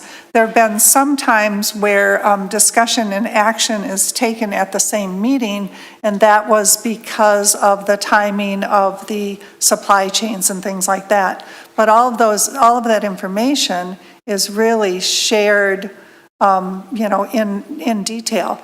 And there's detailed financial reports that the board receives prior to the meeting that we look at, and those are on Board Book, and I think, are those available to the public also? And so all that information is available to the public on the board book prior to the meeting for discussion. So we're not just rubber stamping things, because we really ask a lot of questions and make sure that, one of our commitment, I think, as a whole board is fiscal responsibility. Thank you, Mrs. Heinrich. With that, I will now make a motion to approve the regular expenditures of the district for the period. Again, this is for purposes of transparency. These are not required to be approved by the Board of Education. Because they were already approved in the budget. Exactly. We approved the budget. Correct. I move that the Board of Education approve the expenditures as outlined in the expenditure printout dated April 18th, 2023 as follows. From the general fund, $14,316,061. From the athletics fund, $223,339. From the capital projects 2018 bond fund that we reviewed earlier today, $367,593. From the 2020 bond fund, $1,014,445. From the nutrition services fund, $251,613, and from the benefit stabilization fund, $841,376, for a total of $17,014,427. Support. Motion by Ms. Weems, supported by Mr. Rich. Excuse me. All in favor? We don't need a roll call. Don't need a roll call because this is already. We don't need a roll call. Right, we don't need a roll, because this is not actually a required action. Right. So we can do Okay. Yep. All in favor? Aye. Opposed? Abstentions? Motion passes. It's a good thing our meeting is almost over. Running out of voice here. All right, next we have our consent agenda. Yes, Mr. Ritt. I move that the Board of Education approve April 18th, 2023 consent agenda as follows. A, approval of minutes for the April 4th, 2023 special meeting, April 4th, 2023 regular meeting, and April 8th, 2023 board retreat. B, Head Start Director's monthly report, and C, personnel items. Second. Motion by Mr. Rich, seconded by Ms. Weems. Can I have some conversation? I had the opportunity to look at the consent agenda. I am more than happy to pass the consent agenda, but I do have some concerns with the hiring process of one individual, and I can't support that.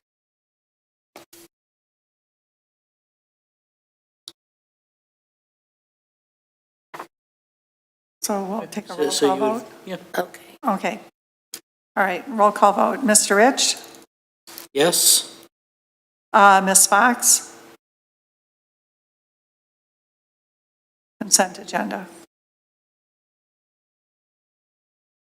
No? Mrs. Weems? Yes. Ms. Smith? No. Ms. Heinrich? Myself, yes. Dr. Blau? Yes. Mr. Walker is absent. We have 1, 2, 3, 4 yes, and 2 no, and 1 absent. So motion passes.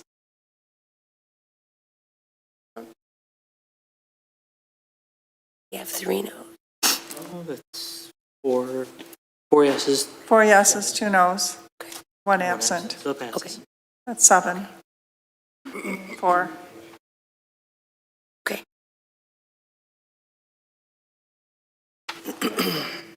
Reports from board representatives. Are there any board representative reports? Yes.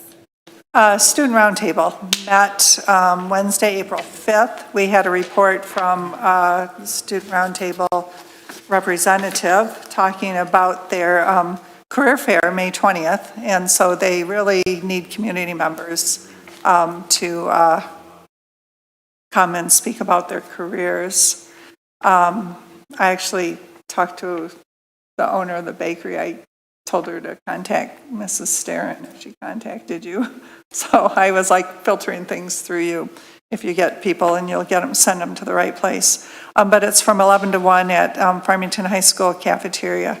And the kids are committed to going to the career fair that's being held over at the Hawk next week on April 26th to do some research and find out that. So I'm pretty impressed with the process. Mr. Smith, our director of DEA, talked about the IDEA conference that's coming on May 15th, and I'm really impressed with the work that he's doing with the students. And he just talked about the theme is equipment, and he's they're going to have breakout sessions. Some of the sessions are on darkness and lightness and implicit bias. And if my mirror could talk, about positive self-talk, mindfulness, yoga, I am who I am, about identity. They're going to have a 60-minute lunch around the world with food trucks with diverse cuisines. So I'm really excited about this and this opportunity for our students. So parents, sometimes, parents need to ask their students, hey, did you see this? Are you going to it? Just my experience as a parent sharing. And he's paired with the University of Michigan with the Summer Youth Dialogue. They're going to have Saturday meetings throughout the summer for 10th and 11th graders on the U of M campus. So that's some exciting things.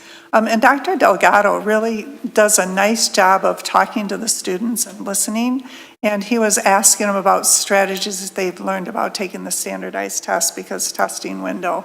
And the students shared some of the things, and the principals are there, and just talked to the principals about some of the ideas and, the things that the teachers are doing to make sure that they're well prepared.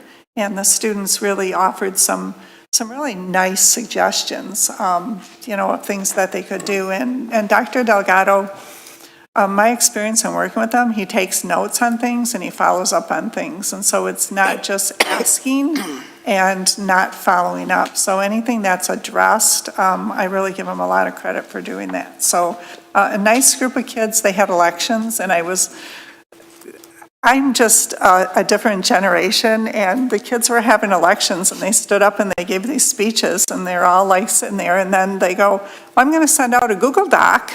And then they all whip out their phones and they vote on this Google Doc, and then they send the information, and it's just not in my world. And so I'm learning from these kids. They're just so technologically advanced and it's just kind of a natural extension of themselves. So it's a fun group. I really enjoy working with them. So thank you for that opportunity.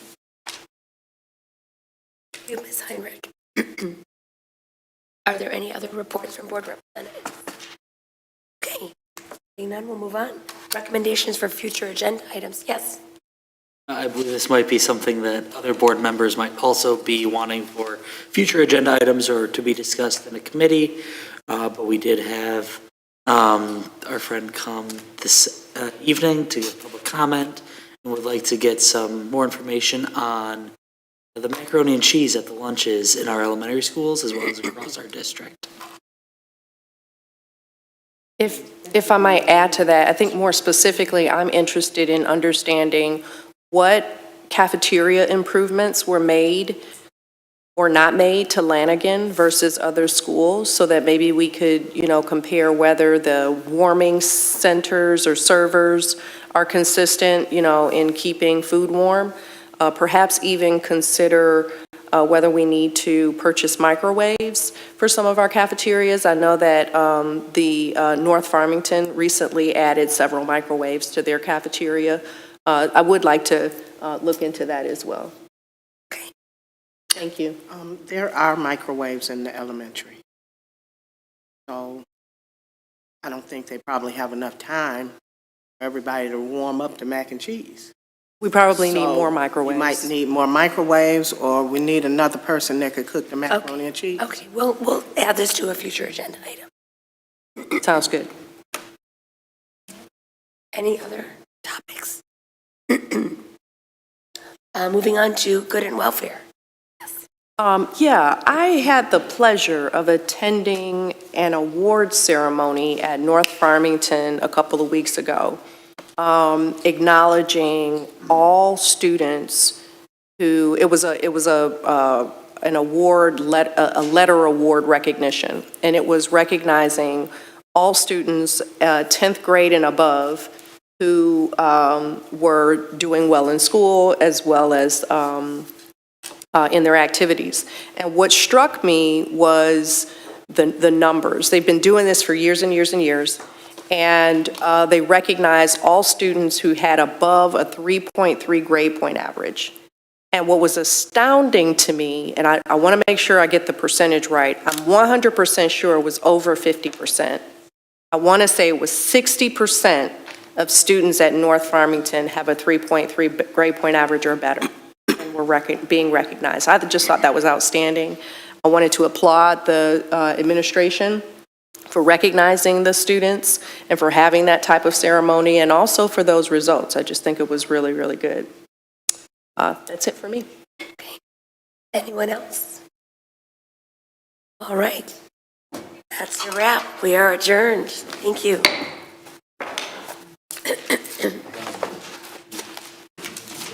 I think we're doing the M step tomorrow morning, so I don't have to talk. I was going to say, how are you going to teach, Sarah? We're doing the M step tomorrow mornings.